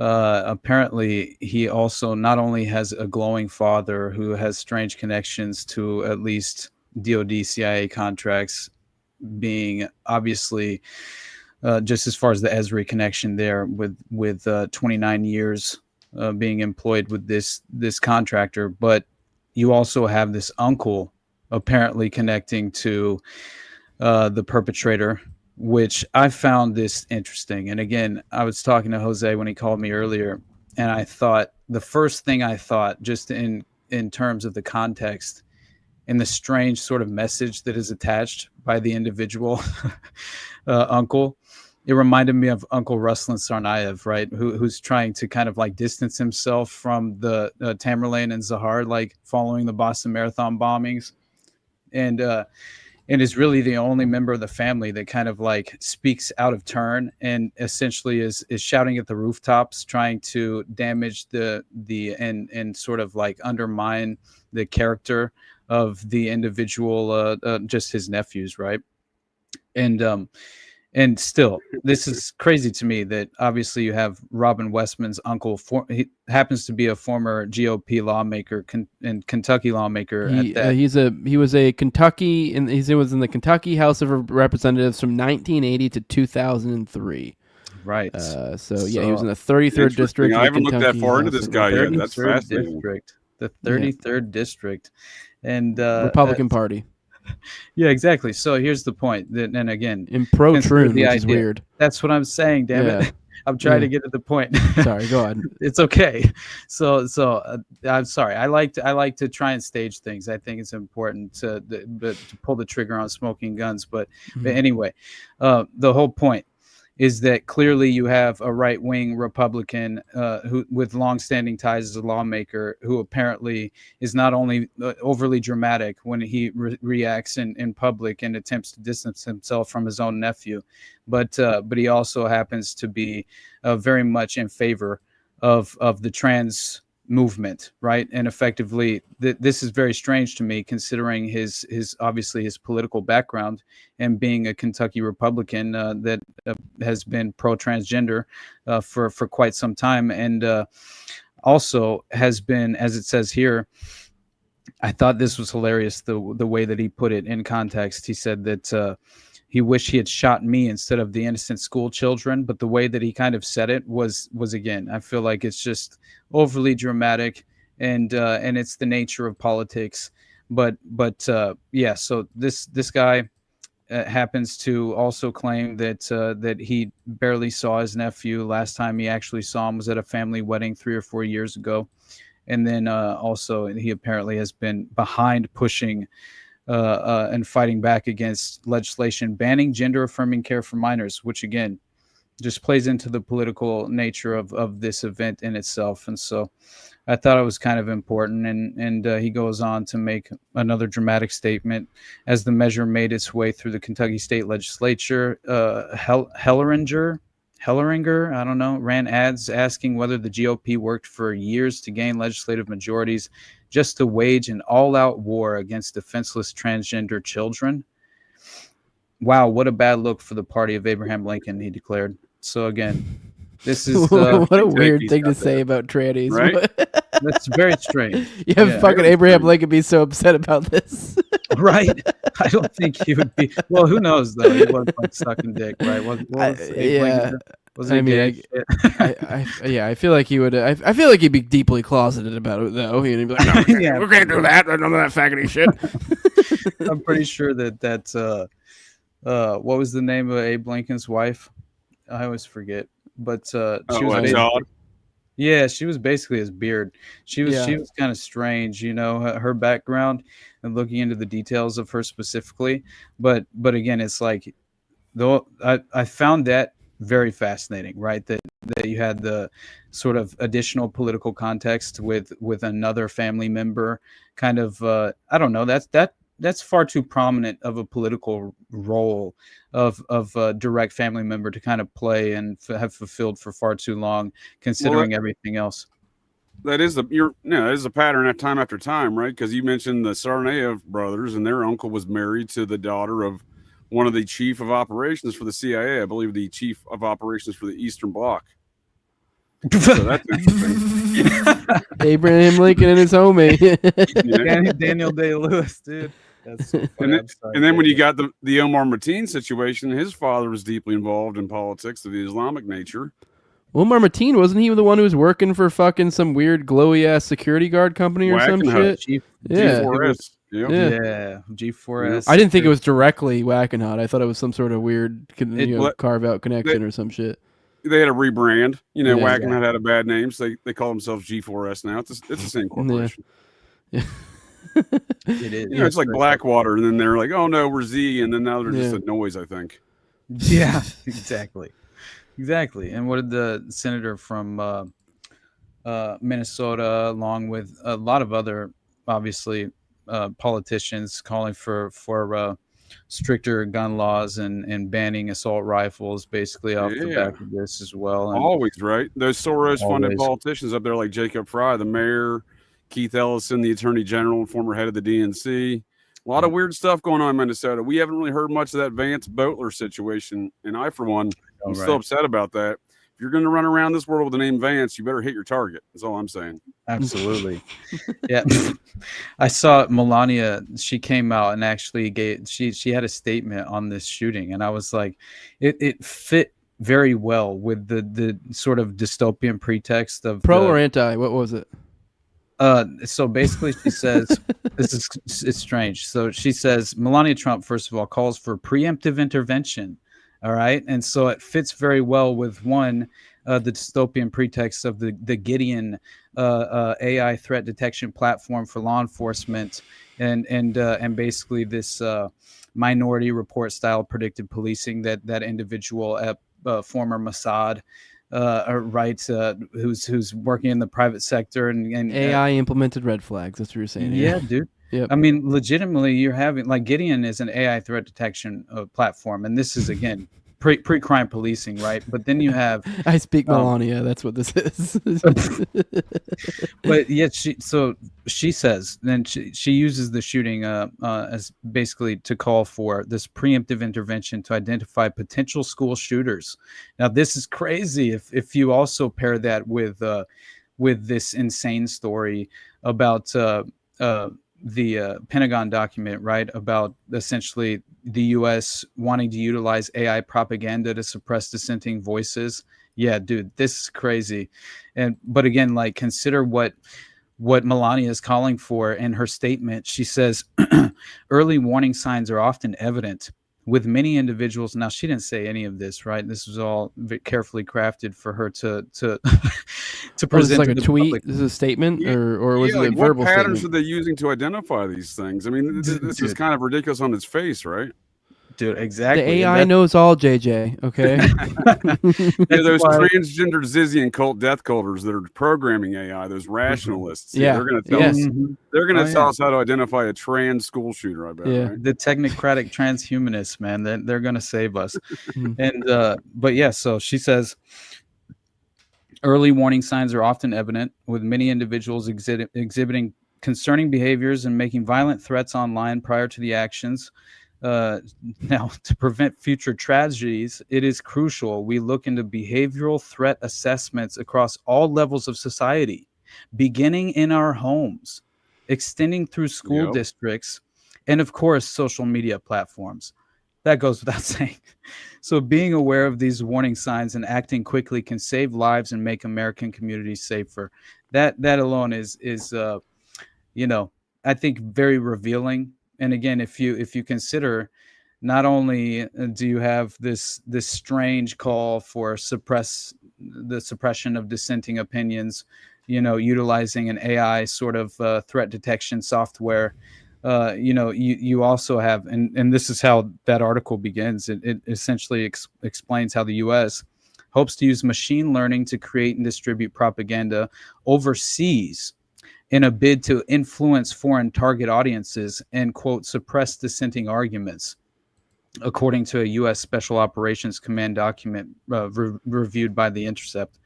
So the document, a sort of special operations wish list of near-future military technology, reveals new details about a broad variety of capabilities that SOCOM hopes to purchase within the next 5 to 7 years, including state-of-the-art cameras, sensors, directed energy weapons, and other gadgets to help operators find and kill their quarry.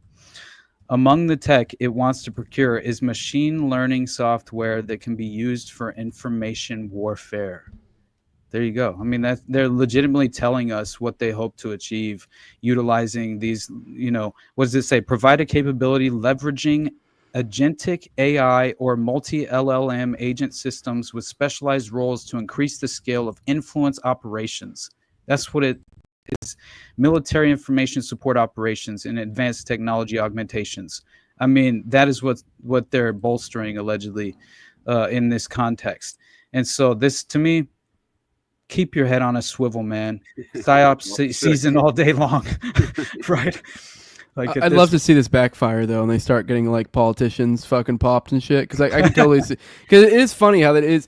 I've noticed that with like say with Grok, there's been multiple times where it's like the code makers are the problem, but like the AI actually weirdly seems to want to rebel to do the right thing. So I don't know. Hopefully we can see that in the future. That'd be pretty cool if we get some politicians red flagged. I know if the robots line them up against the wall. I mean, it wasn't me that did it. It was AI. What can I say? Right. So, oh no! First they came for the politicians, then no one gave a fuck. Dude, but I mean, one can only dream, right? Yeah, right.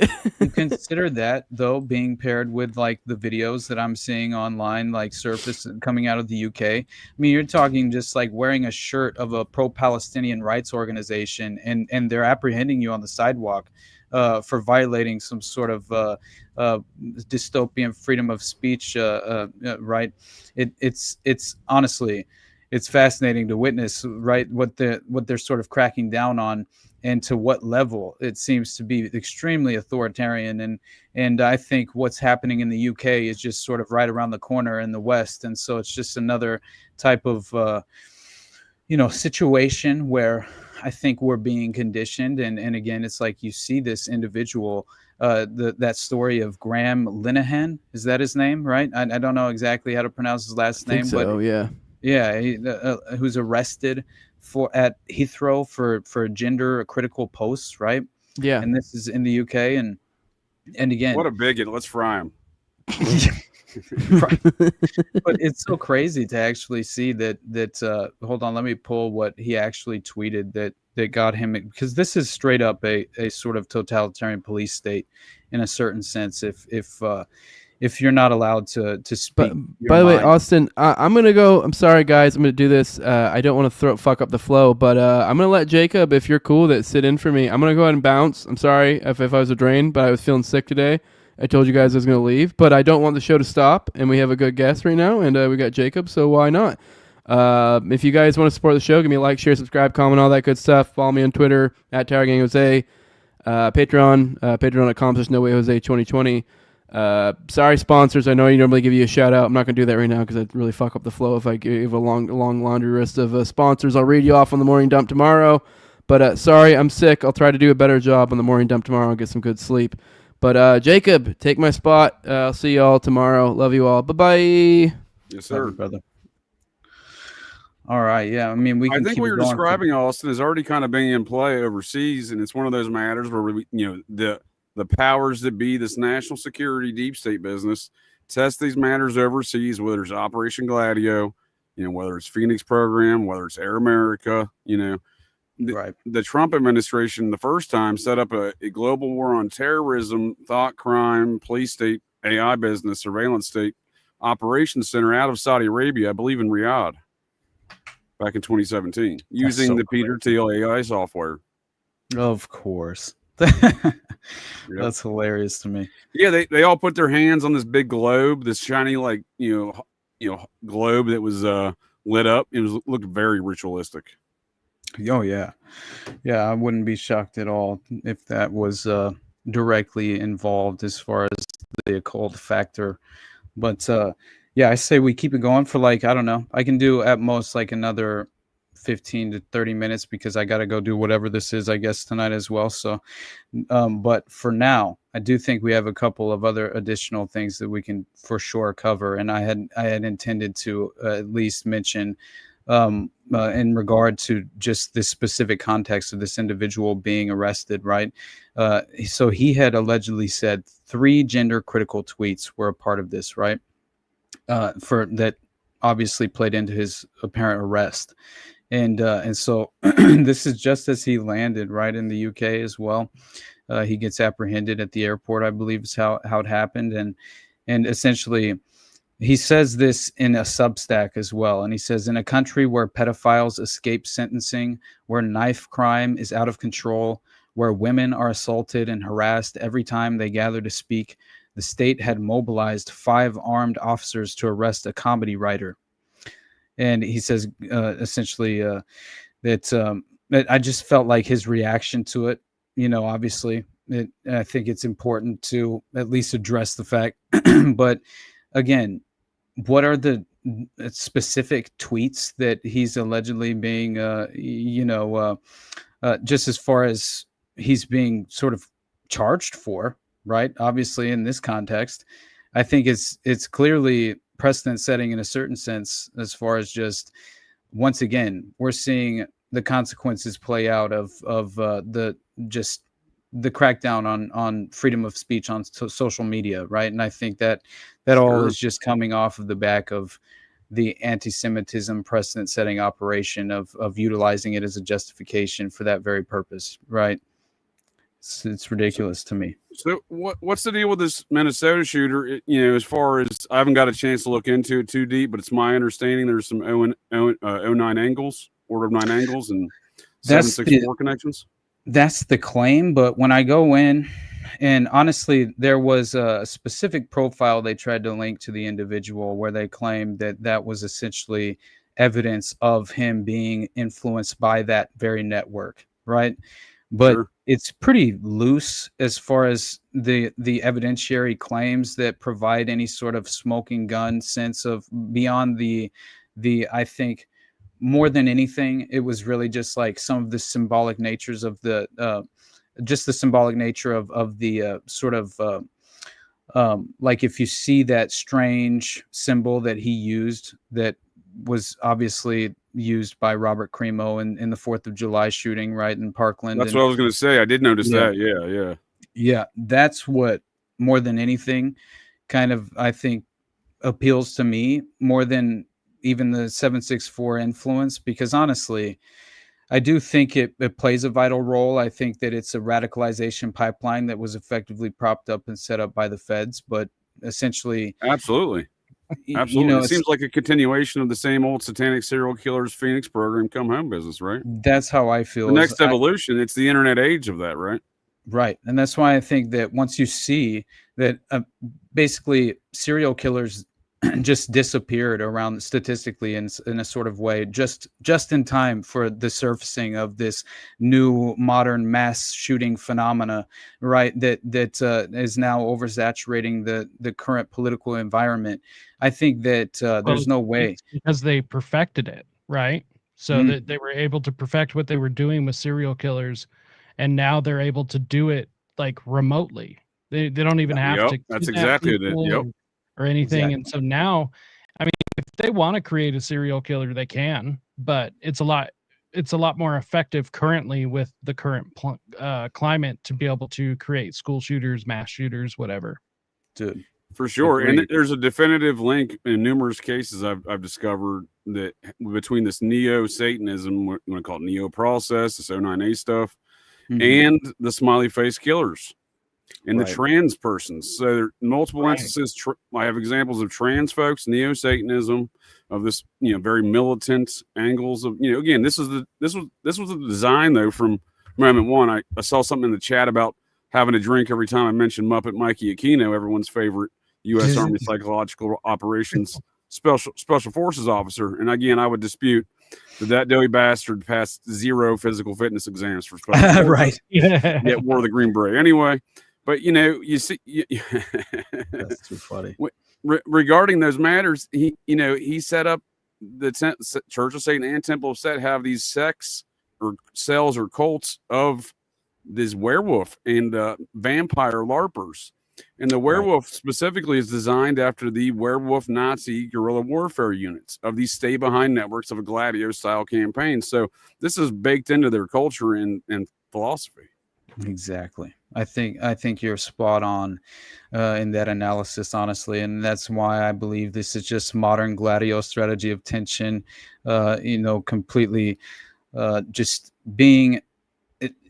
It's sort of the domestic destabilization techniques that they have always attempted to utilize, right, to usher through this dystopian context as far as the agenda playing For out. sure. And that's why. I mean, I just covered this with Chris on Forbidden Knowledge News the other day. As far as I discovered in the artichoke documents, right? Like you talk about triggering remote Manchurians. I mean, what the fuck? The outline of special H cases. This is January 7th, 1953, and this is what they claim to have been capable of. In all of these cases, these subjects have clearly demonstrated that they can pass from a fully awake state to a deep H-controlled state via the telephone, via some very subtle signal that cannot be detected by other persons in the room and without the other individual being able to note the change. It has been shown clearly that physically individuals can be induced into H by telephone, by receiving written matter, or by the use of code, signals, or word, and that control of those hypnotized can be passed from one individual to another without great difficulty. It has also been shown by experimentation with these girls that they can act as unwilling couriers for information purposes, and that they can be conditioned to a point where they can believe a change in identity on their part, even on the polygraph. And this is as far as like in regard to there's another H experimentation document as well from 1953 and 1954, which in the context of these artichoke documents that discusses the creation of hypnotized subjects who respond to triggers and who are willing to shoot people when they ordinarily wouldn't. So again, you're just playing perfectly into the Manchurian Candidate program, which also, what is that? I always forget it's kind of insane to actually read through all the sub-project names. Right, like just as far as hold on, let me find it. It's hilarious. Spellbinder. That was the name. I mean, you're making some good points. There's a lot of occultism in those programs, yes, sir, for sure. We have examples of satanic serial killers dating back to that era that were known CIA operatives, and such as Edward Wayne Edwards. Yes, sir. Edward Wayne Edwards. One of the most prolific serial killers in American history, if not the most, friend of Charles Manson since 1952, when they met in the Chillicothe Federal Reformatory on a mound in Chillicothe, Ohio. Otis Toole would come in there the next year. He would cross over with Charlie there. And then 10 years after that, Thomas Eugene Creech would be at that same reformatory. You know, they said that that is legitimately where Chillicothe, isn't that how it's pronounced? Chillicothe? Chillicothe, sir. Chillicothe. Okay. Well, I know that while Charles Manson was incarcerated there, apparently, that's where he basically was taught and trained in the effective mind control techniques, including hypnosis. Apparently, absolutely. I'm convinced there's a CIA program that's been operating out of there, possibly still to this day. That makes sense. Yeah, that does make a lot of sense. Real quick, I wanted to highlight this. A remote long range and long volume mind control device has been unveiled in South Korea with plans to use the tech for non-invasive medical procedures. Researchers with Korea's Institute for Basic Science developed the hardware which manipulates the brain from a distance using magnetic fields, and tested the tech by introducing maternal instincts in their female test subjects, mice. In another test, they exposed a test group of lab mice to magnetic fields designed to reduce appetite, leading to a 10% loss in body weight, or about 4.3 grams. This is the world's first technology to freely control specific brain regions using magnetic fields. I like that claim. That's a fancy claim, right? The first, right? I doubt right. it. But. Yeah, that was very sweet. This is the first one that they're willing to admit to. Right. Publicly. I mean, Jose Delgado's been working on this since. There you go. Since the 50s, I believe, sir. And Andrea Puharich of the famed, infamous alien seance amongst other things, and SRI, et cetera, et cetera. Uri Geller's handler, by his own admission. He patented a voice to skull little device for the ear hole there, a little an early proto hearing aid where he could transmit, radio signals to the device. So if you want to see how they were doing alien seances there, look no further than that, because I believe he patented that in 1949. Right. I gotta run grab some coffee. I'll be right back. So then let me describe. I'm sorry, Jacob. No, you're good. When I get back, whenever there is an opening, I just want to. One of the last things I hope to prioritize was just that. Remember, we were talking last week, I think it was, privately in the post show, just about that strange connection to the farm, and essentially also that extraordinary claim of this interesting connection to what was described as this sort of, what was it, a pedophile, it was basically a pedophile training camp, essentially, is what it really was. Right. But essentially that was the main point. So, but yeah, I'll be right back. They prefer wood chipper volunteers, not pedophiles, but I see what you're saying. Oh, that's hilarious. So I haven't looked into this Minnesota situation further. I am interested because, again, it seems to be the ongoing, like we're saying, the ongoing Phoenix program come home satanic serial killer business. And, we see that issue up there in northern Idaho back there early or late June, the anniversary of the Aryan Nation's bankruptcy case when they went bankrupt. Shortly before the whole place burnt down by the local fire department. And then on the anniversary of the bankruptcy, we see the fire department getting assaulted by not that young man they put it on. Obviously, they said he shot him with a shotgun. I've listened to that radio communications. There's numerous points of gunfire, and it ain't a shotgun. Right. So that child's father, though, was an outlaw biker gang. Church of Satan member, werewolf LARPer. Yeah, so he LARPs as a werewolf as part of these werewolf sects of the Satanism. So, right.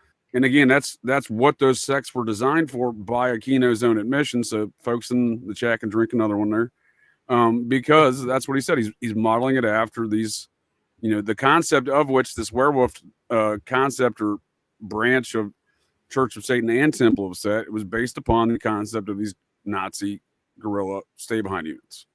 Right. So we see that even being exhibited by the son of this man who's part of that network of activity. Right. I mean, it makes sense. Didn't he end up spending time in prison? His father? Yeah.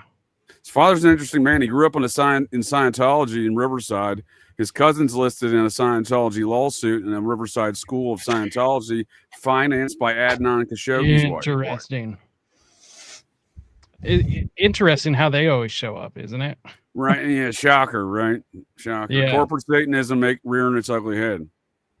Always. Oh, it's crazy. Not surprised. The whole family, his whole paternal family Scientology. So who's that? They're an interesting bunch. This would have been the northern Idaho firefighter shooter who allegedly attacked the firefighters who burnt down the fire departments that burnt down the Aryan Nation on the anniversary of the bankruptcy of the Aryan Nation. Right. Yeah, I forgot already. His father's a werewolf LARPing, literally a werewolf LARPing Satanist. He dresses in a werewolf costume when he rides his motorcycle. He's an outlaw biker guy, Church of Satan guy, and he's got, he's got a number of Nazi tattoos, including 1488 across his knuckles, et cetera, et cetera. Right.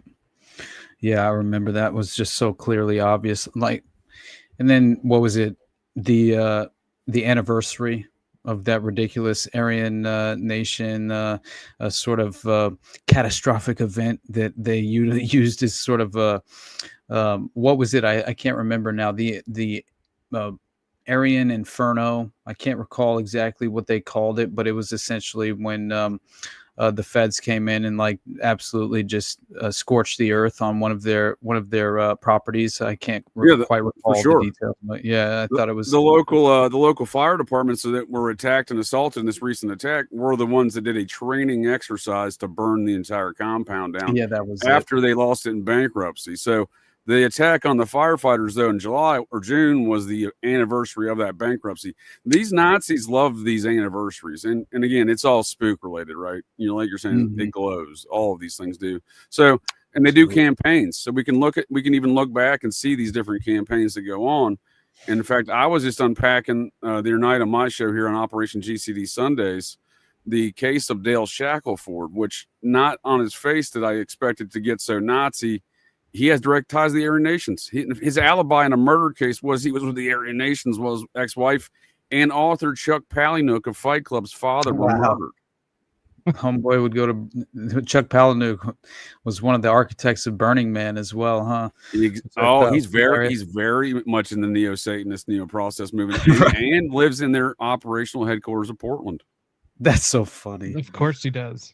Yeah, I'm not at all surprised. Oh, this case with his father's murder back in '99 makes no sense. It is ridiculous, dude. It clearly involves drug trafficking, sex cult activity, and it involves all the folks that are involved. And someone said about drinking when I mentioned Idaho. It involves all the primary characters in the Idaho 4 investigation, including the attorney, the same prosecuting attorney. So the Chuck Palahniuk's father allegedly meets a woman on a classifieds ad, and they've been dating for an indescribable amount of time, somewhere between 6 months to 8 months.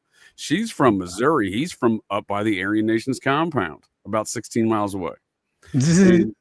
These are folks from the Ozarks. So we know we have this established pattern of behavior over decades from the Aryan Nations compound to the Ozarks. So this is more of that same behavior. And again, the guy who's in prison for this murder, his alibi was he was with the Aryan Nations during the murder. So it's not like we can't have the direct connection there, right? Again, on the top from the pattern of behavior is all these folks own property in Latell County and they own property in the Ozarks. Lots of attorneys, lots of kid diddlers in this case. But Fred Palahniuk meets a woman on a classified ad and gets murdered at her home, and the home gets burned up. Now, the woman in the burn up home has a uterus. However, the man they convict for allegedly murdering his ex-wife, the alleged woman in the home was his ex-wife, allegedly. Again, the burn up woman in the home had a uterus. His ex-wife demonstrably had a hysterectomy. So they convicted a man for murder when the body had a uterus and his ex-wife demonstrably had a hysterectomy. Wow. It makes no sense, but we see these same connections over time in these kind of like terror campaigns. And that one kind of sticks out, the early terror campaigns of the 2000s. Happens in May of 99. Right. Yeah. So regarding the firefighter shooter in Idaho, was that actually him that pulled the trigger? Because I remember early reports saying that it was like an ambush. Yeah, dude, it was. I listened to the radio traffic too. It was definitely an ambush, but there's numerous points of fire you can hear in the radio traffic when they're calling it in, and it ain't shotgun fire. So the official story is he assaulted them with shotguns to kill 2 firefighters. No, that's not. I presume there's a lot more shooters. How many? I don't know, but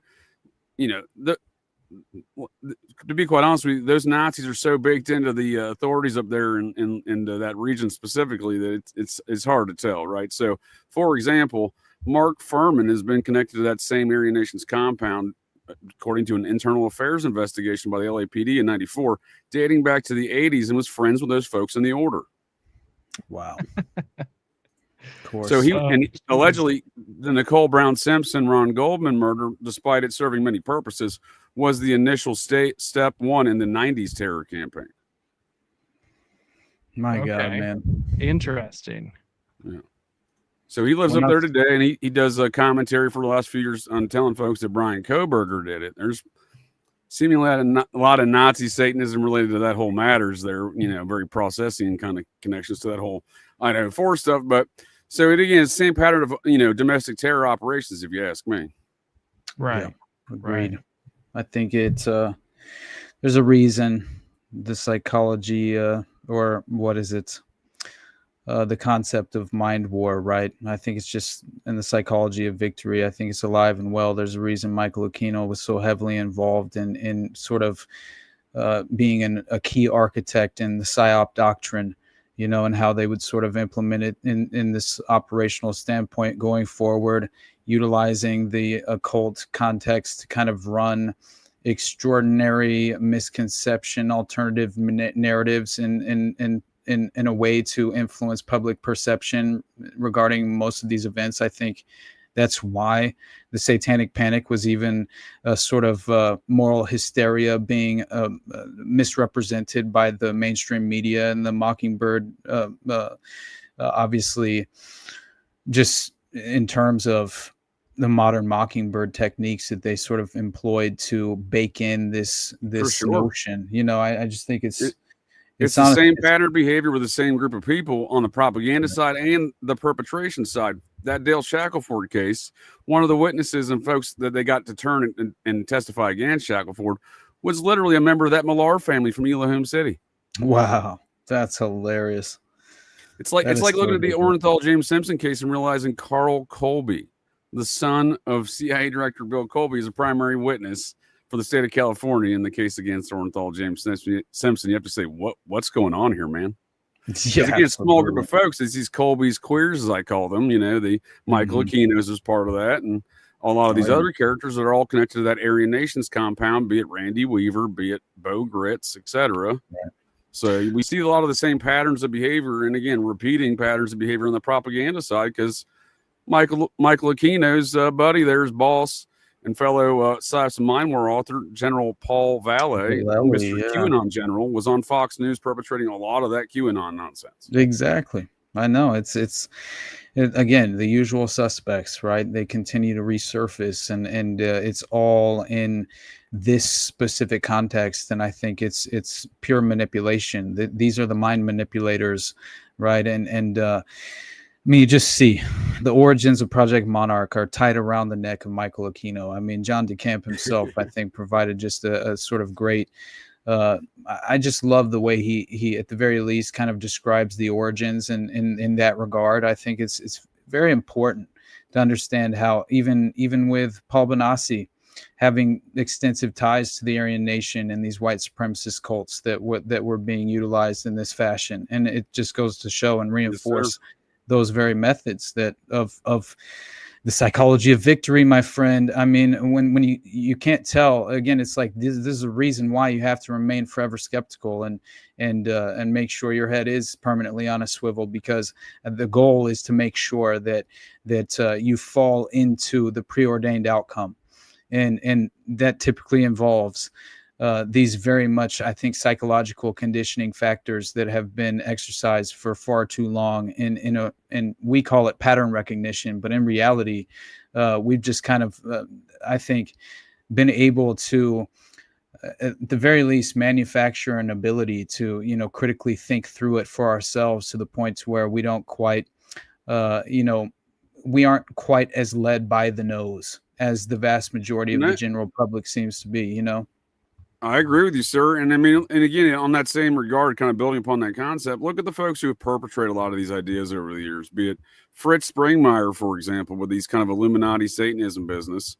That dude's a convicted domestic Nazi terrorist who blew up buildings, robbed banks, and shot at people.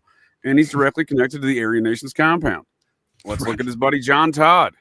John Todd, the convicted kid diddler, who claimed to be an ex-Satanist despite continuing to be a Satanist the entire time and diddling kids, skirting 14 years of allegations, including losing his thelemic coven license there at one point, and finally getting busted for kid diddling in South Carolina in 1988.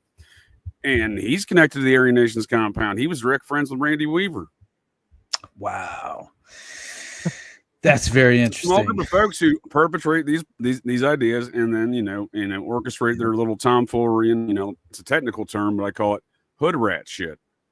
Yeah, very technical, very technical. I think I know. Okay, so I did want to at least address this strange pedophile academy, and then I definitely have to get out of here just because I have to do another show tonight, and I'm a little bit tired. But anyway, I appreciate your all's time. I love tuning in on Tuesday nights. I'm usually making Muppets about this hour, so someone's got to make the Muppets. So I like to tune in on making Muppets. But I appreciate joining y'all. Of course, JJ. You already know, man. I absolutely love every chance I get to have a conversation with you, man. You're a wealth of knowledge. So, yeah, man. Right back at you, sir. We got to get something scheduled again soon for sure. And Yeah, I was thinking about having you on as well, like I mentioned. So I'll reach out to you in the near future, my brother. But yes, sir. Well, please let me know. I always enjoy a conversation. You're a man with a lot of details, and I have a great respect for that, sir. And my fellow JJ here, who keeps trying to out JJ me. Look forward to our future conversation there, sir. We had a real barn burner recently here on my Fridays there, but going to come back on Fridays and have some Mormon conversations with myself and Heidi Love. Oh, yes, man. sir. That'll be coming up soon. Yes, sir. That's well, awesome. You gentlemen have a good evening. It's good chatting with you, and look forward to tuning in to next week's Already Dead.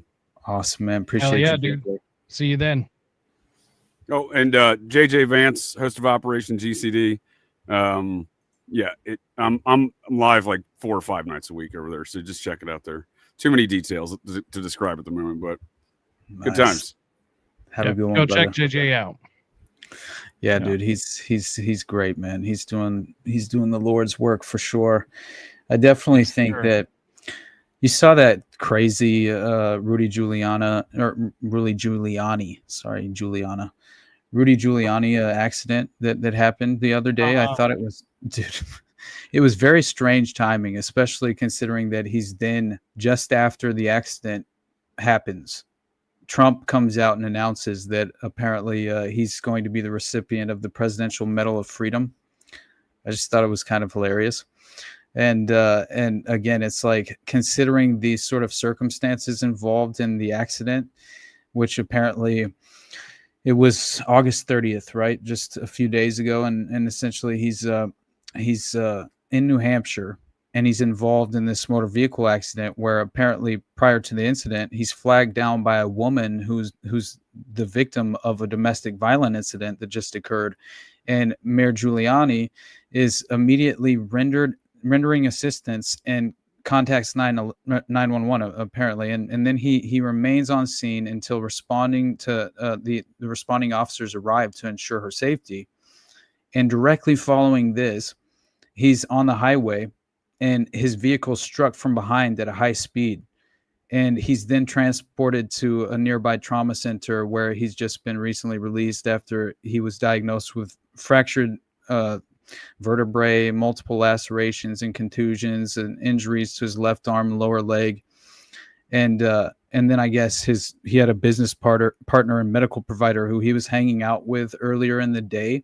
He had actually attended, I believe it was a minor softball game or a minor baseball game, I believe.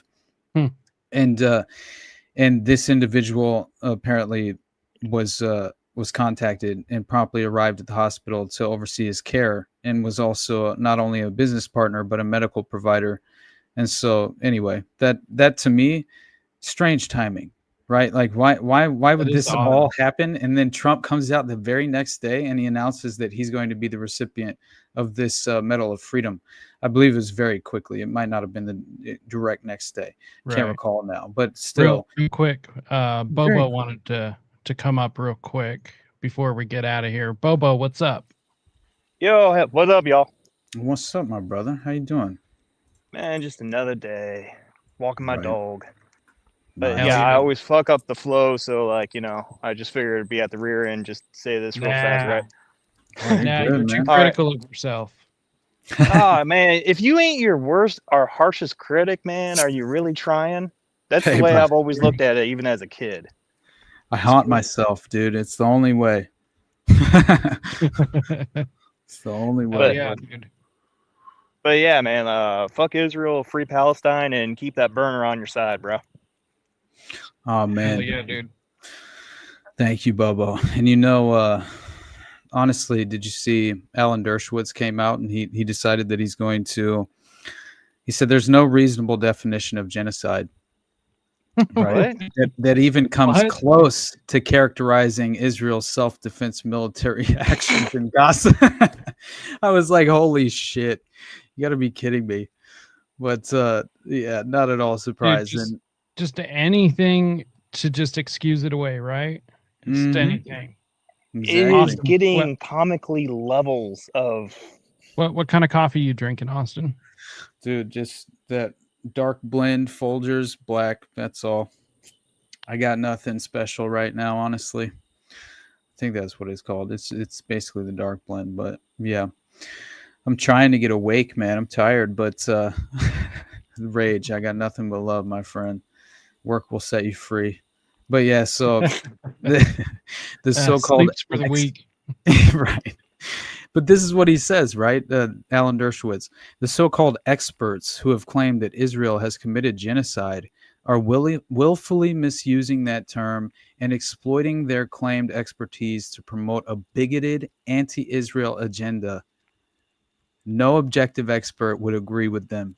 The time has come for a conference of unbiased experts who can objectively assess the actions of Israel and compare and contrast them to the recent and historic actions of other nations. So this is Alan Dershowitz, and I think he's going to name Michael Tracy as being pivotal in that context. Clearly, that's the next step here. Geez. It is crazy, right? Oh, but I did. I mean, I can't imagine that I could, just like that man anymore. The defender of snuff and like all these other terrible things, but like I just hate him that much more. you know? Yeah, absolutely. You got to see this, dude. Hold on, let me find it. Watch this. Hey, it's everybody's favorite Greta, the Jimmy Savile hairstyled Oompa Loompa. She's dude, made it so perfect. It is so perfect, right? So she's out there, doing the damn thing, and we're all supposed to care still. But that picture, and there was one other picture that I had to show of. Honestly, I kind of forgot about her. I know, right? That good for you, honestly, but too many people haven't, unfortunately, and she still wields some sort of influence that they will exploit, I imagine, going forward. That's wild to me because to me, when she was still a minor, it just seemed like we were watching her parents abuse her by putting her out in public, Right. And there's no way she really understood what she was doing. No. And now she just kind of seems like she's going with emotions, I'm not even really sure what her purpose is. Right. I don't get it. Well, did you see no, I agree with you. I think that, again, as Gerald Hall says, she's a fucking plant. Absolutely. Yeah, for sure.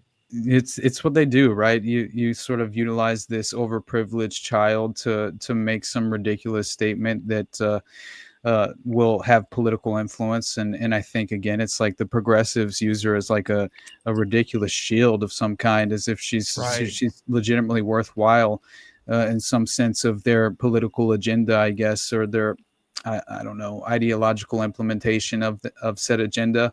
I'm not quite certain what they think she's going to do for their best interest, but still, these people, right? They continue to kind of, it's the only thing they know. They've been conditioned to kind of embrace this socially engineered environment in terms of you have to worship at the feet of influential figures, right? And that is literally what Hollywood culture is, and I think that it has such a drastic impact on society at large, especially the U.S., right? To where we fundamentally, the average person can't even function at a basic level without having some sort of pop culture reference in their arsenal for every conversation, because it's so concerning to actually have an original thought, right?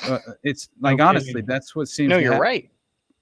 It's crazy. It's man. like the people who lost their shit over Taylor Swift getting married. It's like, how sick is our society? Right. Dude, that's so funny. Gerald Hall can't stand seeing this picture anymore. Oh, man. But yeah, I'm with you. It is disturbing, dude. It is really disturbing. Okay, so I have one more picture for you guys then on the back of this, which is so hilarious. And again, it falls perfectly in place with Trump reacting to kind of the recycled weekend at Biden's tactic being redeployed for Trump missing 2 days in the public spotlight, which I get it. There are certain aspects of like this narrative that I guess are somewhat appealing, maybe in just the certain sense of let's just say the bandage on his hand, right, which looked like he maybe had received medical attention, had his blood drawn, whatever, in the recent past, and then you see the other pictures though. It looks like what CNN did to Joe Rogan during during the COVID, right, where they're like, "Look at him, he looks deid," and he's like he's like pale green, and in reality they just put a filter on his face. It's sort of like that, but I don't know. I saw a picture going around circulating that made Trump look like he had alopecia, like he was hairless. It was kind of hilarious. And then his pigment, it was super pale at one of the pictures, but it was like this viral sensation in a certain way for like 2 days, where this these progressive radicals, I guess, right? That's what we're supposed to believe. It's what it looks as if happened. We're sort of like floating out this concept of, is Trump already dead? Right. And he hasn't made a public appearance in 2 days. And so basically he was asked about this. And I think it was, what was it, yesterday's press briefing, I believe, when he gave the statement. And I thought this was so funny because, again, it's him legitimately reacting to them, to these allegations of him being dead. And I just think that is hilarious. How much you know what pissed me off about that though? It's like everyone that was like talking about that, hoping for it or whatever. It's like, you motherfuckers voted for Biden. Like that dude spent half of his presidency on vacation, and when he was here, he had to have a teleprompter all the time. Like he was like Weekend at Bernie's Biden. You know, Biden Weekend shuffle, at Biden. Dude. 100%. Hold on, I gotta find the Biden picture. It's so funny, dude. He wasn't there. Right. He wasn't there at all. And then, so it was elderly abuse at a certain point. Oh, Trump, who is literally like in front of the camera almost every single day, just wasn't there for a few days. And they're like, "Oh my God, he's dead." And it's like, shut the fuck up. I'm telling you, man. It's so funny to me. And I gotta find the actual post that I had on during the Biden presidency, whenever Kamala took over and she was acting like, remember that huge they were outside the Air Force One essentially, and it was just out on an airstrip. Thank you, sir. Basically, and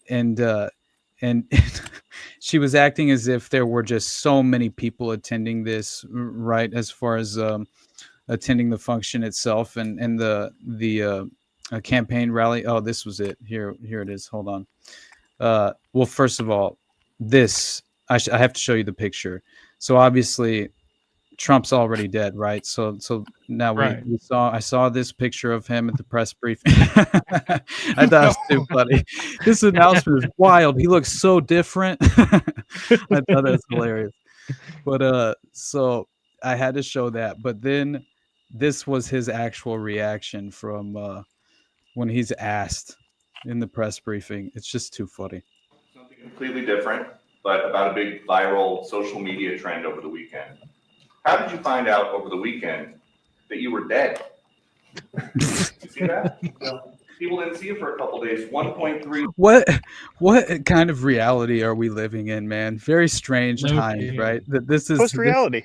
This feels like parody. This it honestly does. Post-truth, you know, a post-truth world that we're in now.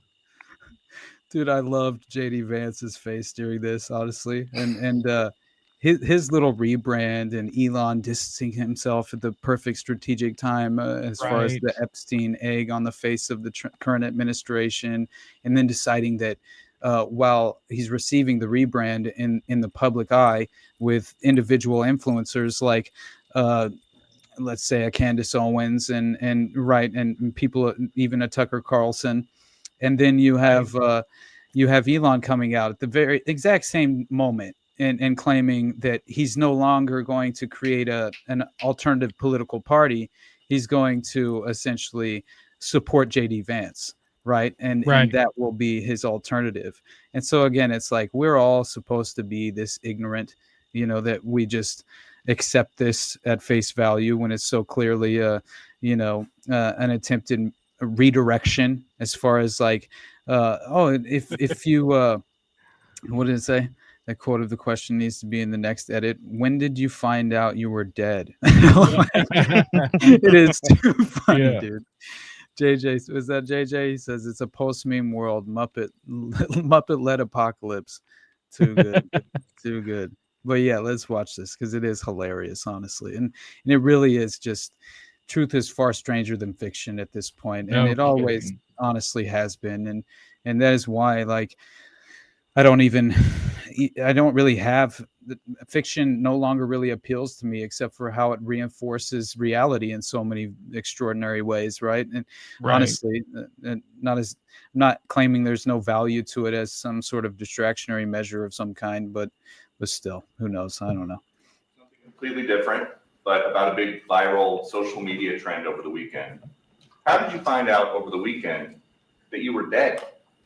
You see that? No. People didn't see it for a couple days. No. 1.3 million user engagements as of Saturday morning about your demise. Really? I didn't see that.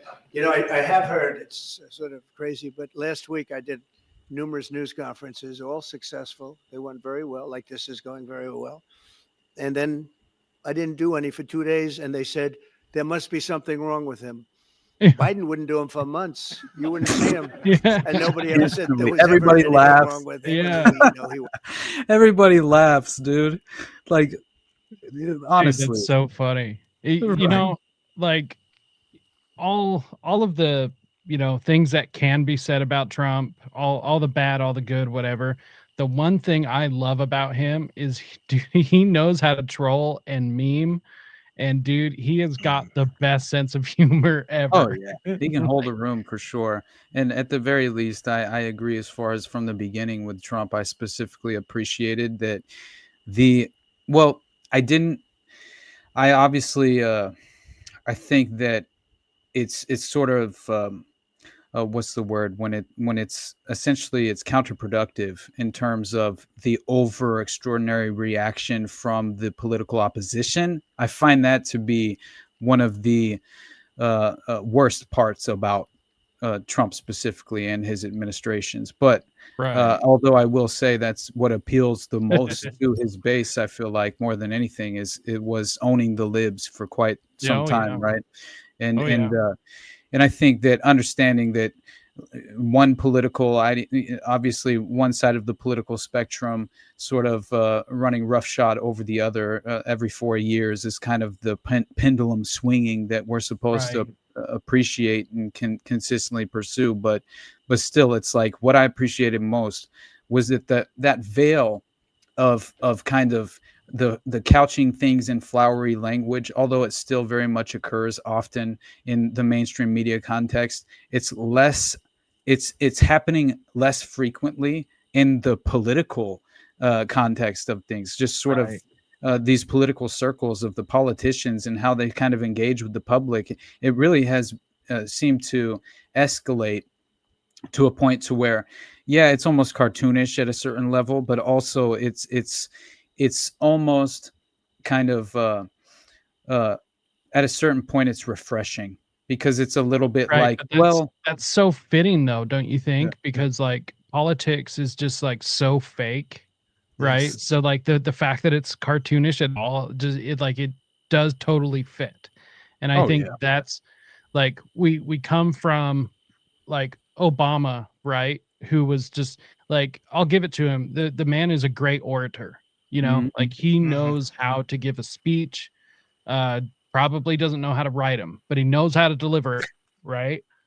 And so we go from that, which was like the peak of all just like political language, right? It was just so great. You go back and you listen to it and it's like, he's speaking horrifying things and it like makes you excited about it, Right. Yeah. But then now you have Trump coming in who's just like a walking meme, Right. So it just fits. And this is the one thing, like I'm not a fan of Trump, but the one thing I appreciate about him more than anything, and I think this is his greatest accomplishment, is destroying the public's trust in media. Oh yeah. Yes. Like without him, I don't think we would be as far along with the distrust in media as we are. But now, I mean, they're on the verge of collapse, and shows like this are now important. You know, That's true, but I'm very concerned about the rise of the alternative media being just as influential, just as far as Right. like the controlled assets at the highest level getting the upward momentum, which is all preferable in terms of the preferential treatment in the algorithm, which that is Oh, yeah. that is It is the very. Speaking manipulation. about that, everyone Yeah. hit the like button and then make a comment on all the videos for Austin and Jose and Jacob. Please, I swear Thank it's you, just sir. me doing that once a month at the end of the month. Y'all take care.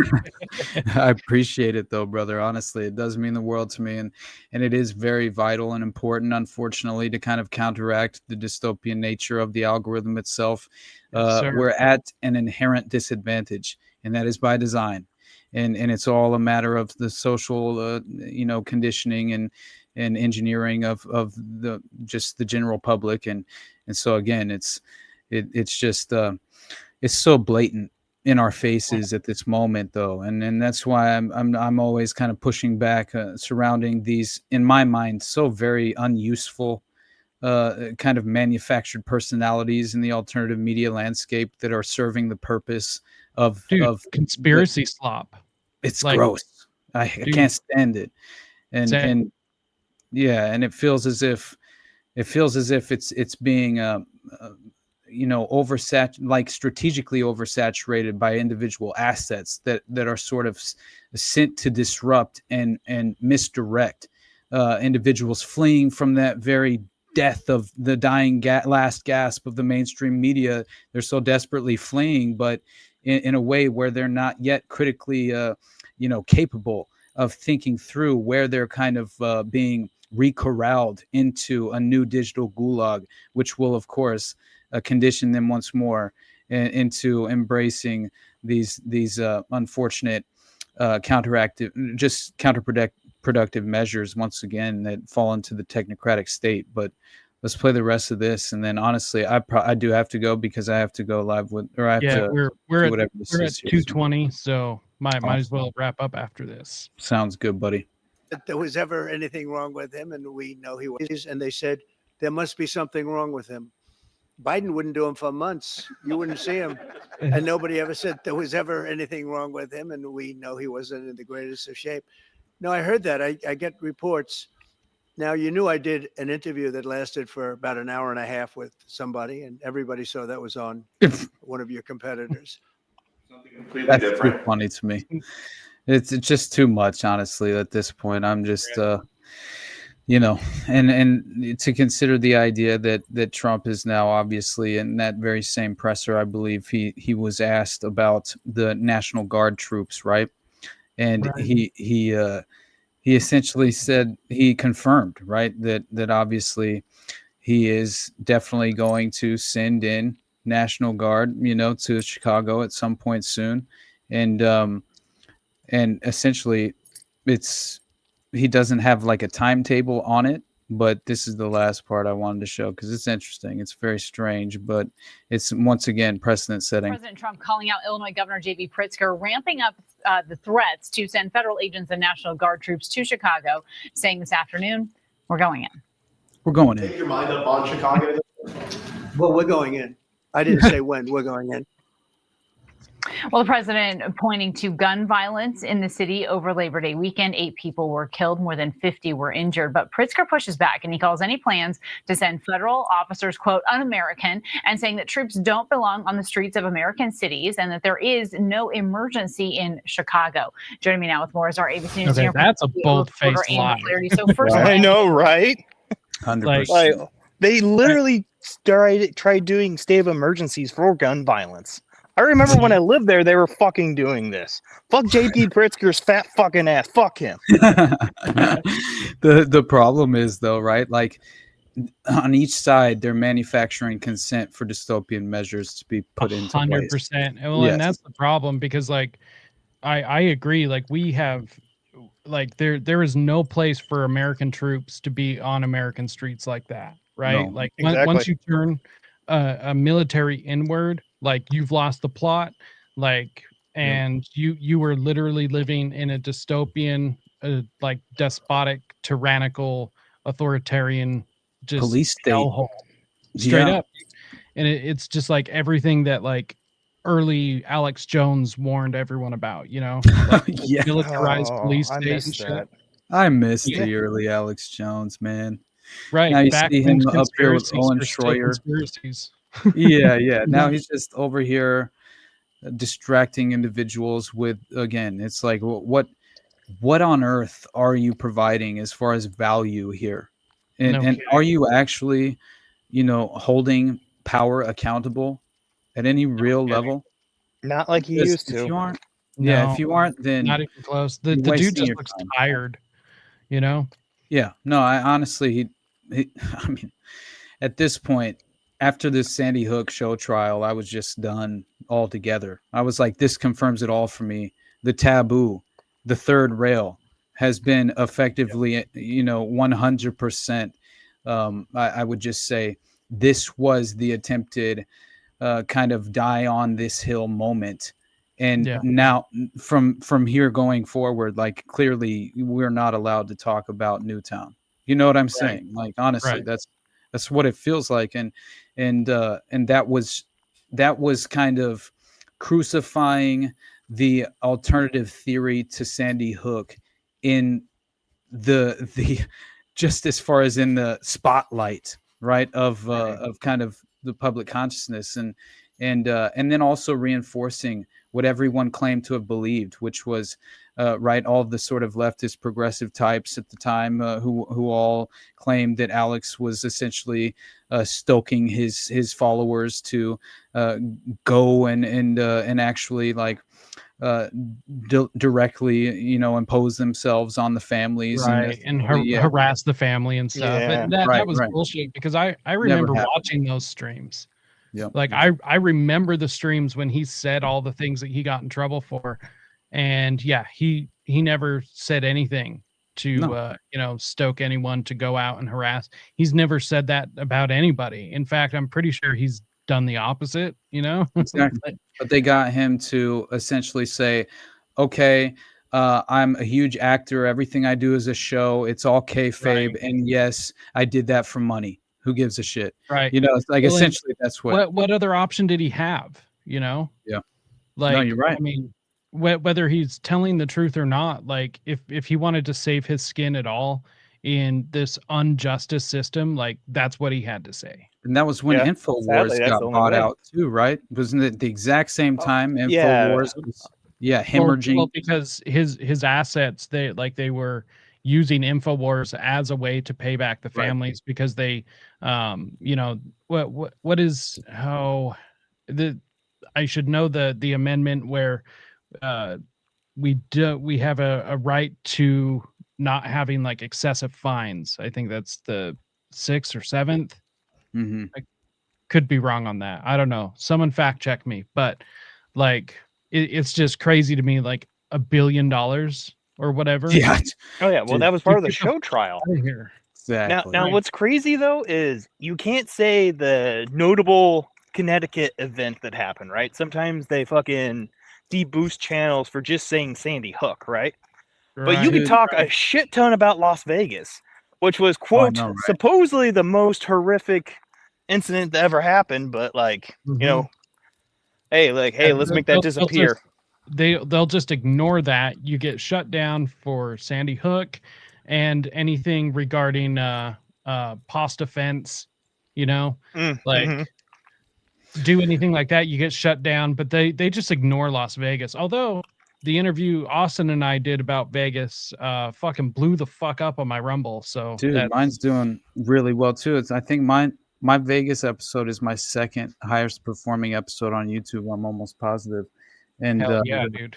I know, right? And I'm still we're still over here manifesting that Jake Shields appearance for the Vegas shooting. That would be fun to actually do that and attempt to do it in the Mandalay Bay. That would be amazing. Dude, that would be so sick. Yeah.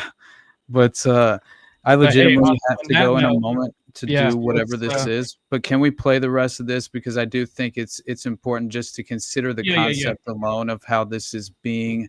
I think we're being conditioned for this, sort of authoritarian police measures being implemented on the ground level, where we're all going to become far too, just, I would say, far too sort of willing to embrace the militarization of the police force at such an extraordinary extent. And I think this is why we should always try to shout from the rooftops when these moments are occurring in real time, that no crisis is large enough for, in my mind, to sort of facilitate and justify such dystopian measures again. So that's, if you haven't recognized, there's a very clear and obvious theme that is seemingly resurfacing throughout the context of this conversation, which is just precedent-setting operations to effectively condition the public to embrace dystopian measures.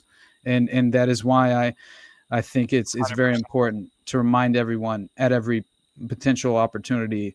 And so this is kind of how I think they're going to weasel around the ability of militarizing the police and sending in the National Guard at every opportunity.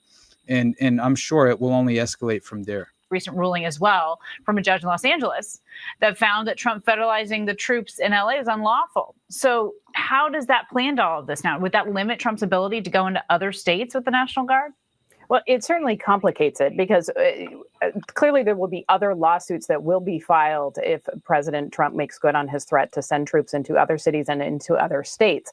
And I think it's worth pointing out that the judge did give them an opportunity to appeal his decision. So a lot of this will likely remain in legal limbo, is my understanding of it. But it certainly does raise questions about if other judges in other areas with other jurisdictions agree with him.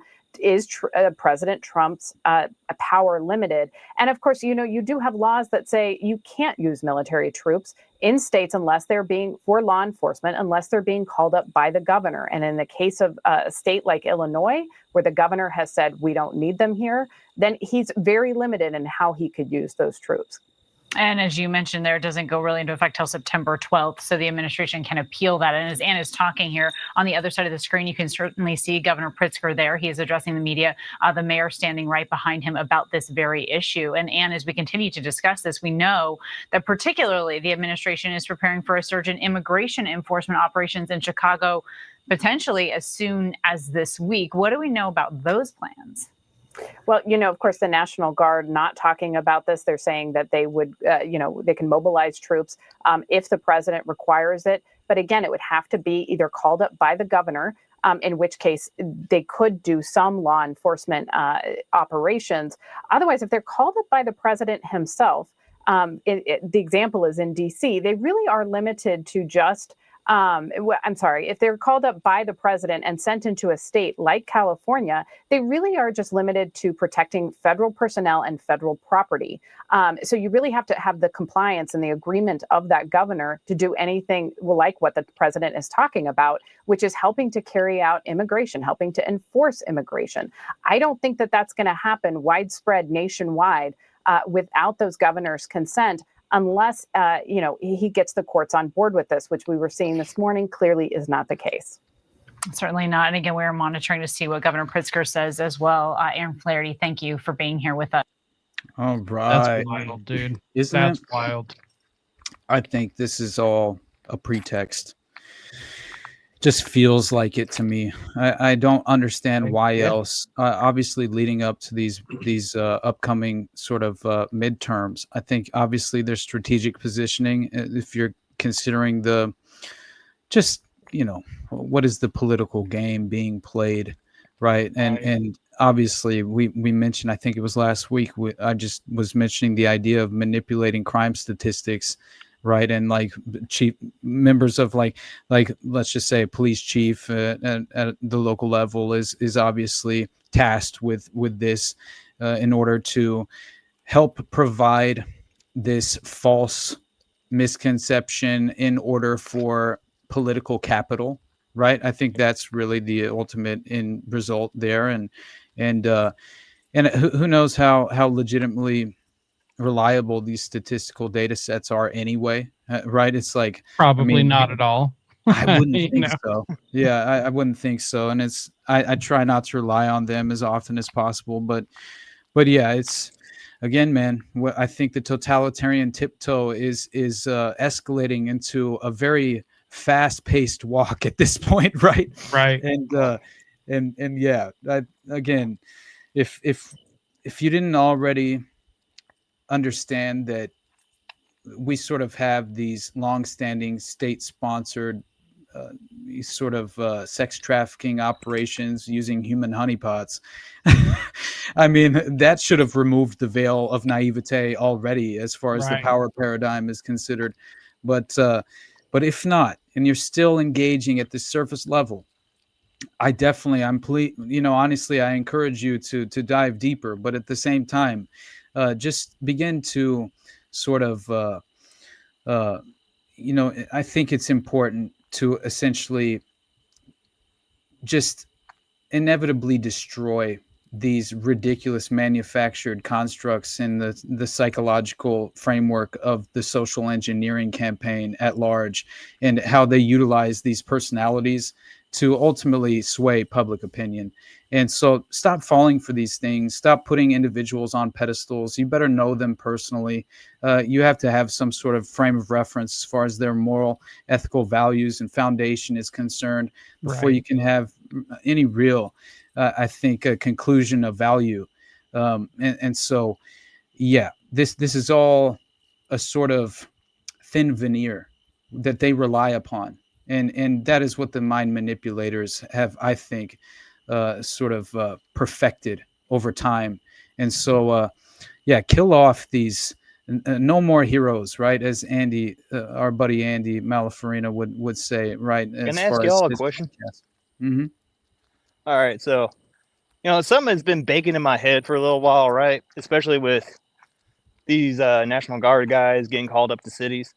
So you know that new M7 firearm that the infantry just adopted? It shoots a 8.6 round. Yeah. It's supposed to be overmatch for Chinese body armor, even though the Chinese don't have body armor like that, especially for regular frontline troops. In the back of my head for a while, I'm like, this is for civilians who have body armor. Do y'all see that as well? Or is it just me being a little too paranoid? No, I totally see it, because they're trying to also ban body armor. Like that. Oh yeah, like New Jersey and a couple other states. Yeah. Right. Well, it's been a goal, I believe. California and New Jersey and a few other states, have can't remember what they call them, but basically, in New York too, stand your ground law.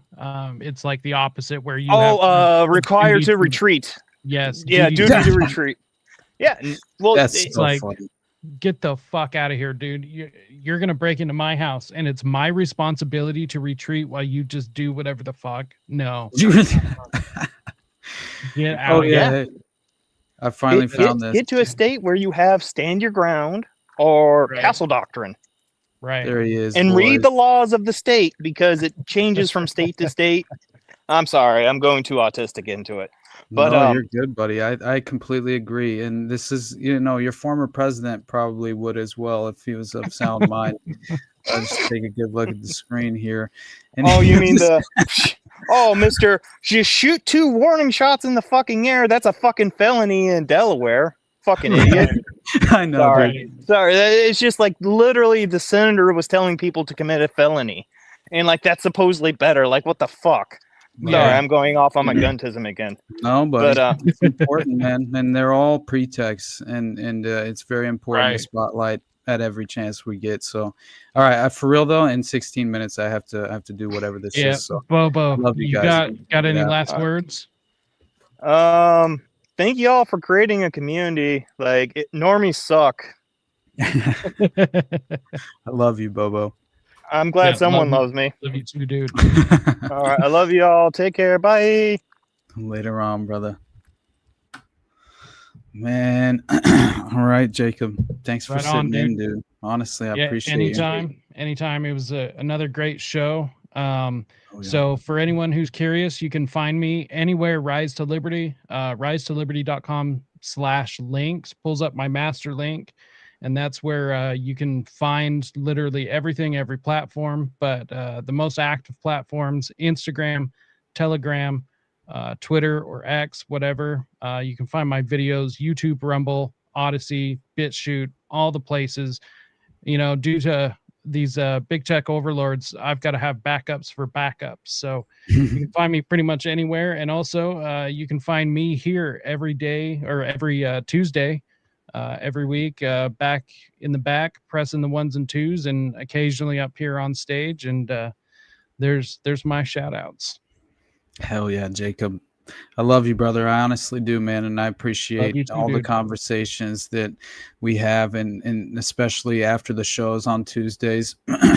It's always a good time, usually when we have the time to kick it for a while, and just in a relaxed, more casual way, just kind of, you know, pick each other's brains. And I think so many individuals, like I have so many people who listen to the show, who reach out and provide me with avenues of information that are so extraordinary and valuable, and I cannot thank you guys enough for that. It means the world to me, and I do appreciate the community, and you know, I take no real responsibility for that. I just feel blessed and grateful for even being a part of it, obviously. And I think there are many other people who introduced me into this world and opened doors for me. And yeah. Oh yeah, dude. Forever grateful, brother. You know, so anyway, yeah. Nothing but love to everyone. You know this. Apparently, if you're a right-wing candidate in Germany, you better be careful, because essentially there are targeted political assassinations that are being carried out effectively. And I found that very strange, statistically almost impossible, they claim. And so this is all leading up to these key state elections that are being ran, apparently. So once again, this is a pattern. We see it very, very often, far too often, honestly. And so again, it falls under the umbrella of the strategy of tension. And so, yes, remain skeptical, keep your head on a swivel. And I love you guys so much. And if for any reason, and you have the means, definitely the best place to support me is the Patreon. And yeah, you'll get to see episode 27 of whatever this is after we drop that bad boy tomorrow. And beyond that, yeah. You know, I love you, Jacob. So yeah, love I'll you too, see you bro. on Tuesday, man. And love the rest of you guys in the chat. Make sure and hit the like, leave a comment on the way out, share the show, do all the fun things. And I guess we will see you guys back here next Tuesday at what is it? I know it's 7:30 Mountain. It's 9:30 p.m. Eastern time, 6:30 p.m. Pacific time. And there you go. All right, guys. Have a good Tuesday night, and I'll definitely. Oh, and keep in mind that also I have. I'm definitely going on with Andy on Thursday for No More Heroes, so we'll do a live stream. I think early on in the morning, probably talk more about the mass shooting and certain aspects. Yeah, I think it's honestly important at this moment. And then William Ramsey will be coming on at some point in the near future to talk Manchurian Candidate presentation as well. So that'll be a lot of fun. Dude. I've got JJ's show coming up. I've got I'm going on Jason Bassler's show, the Free Thought Project. I'm going on his hell show. Yeah, dude! So Awesome, that's dude. Gonna be some big shit. And I actually just did a live presentation, and that was recorded. So I'll be dropping that on my channel probably tomorrow or Thursday. So all about mind control and Manchurian candidates and stuff. So I love it. Keep an eye out for that, and make sure and go over to No Way Jose and go and check out everything he's got going on. And yeah, until next time, see you guys. Have a good night, guys.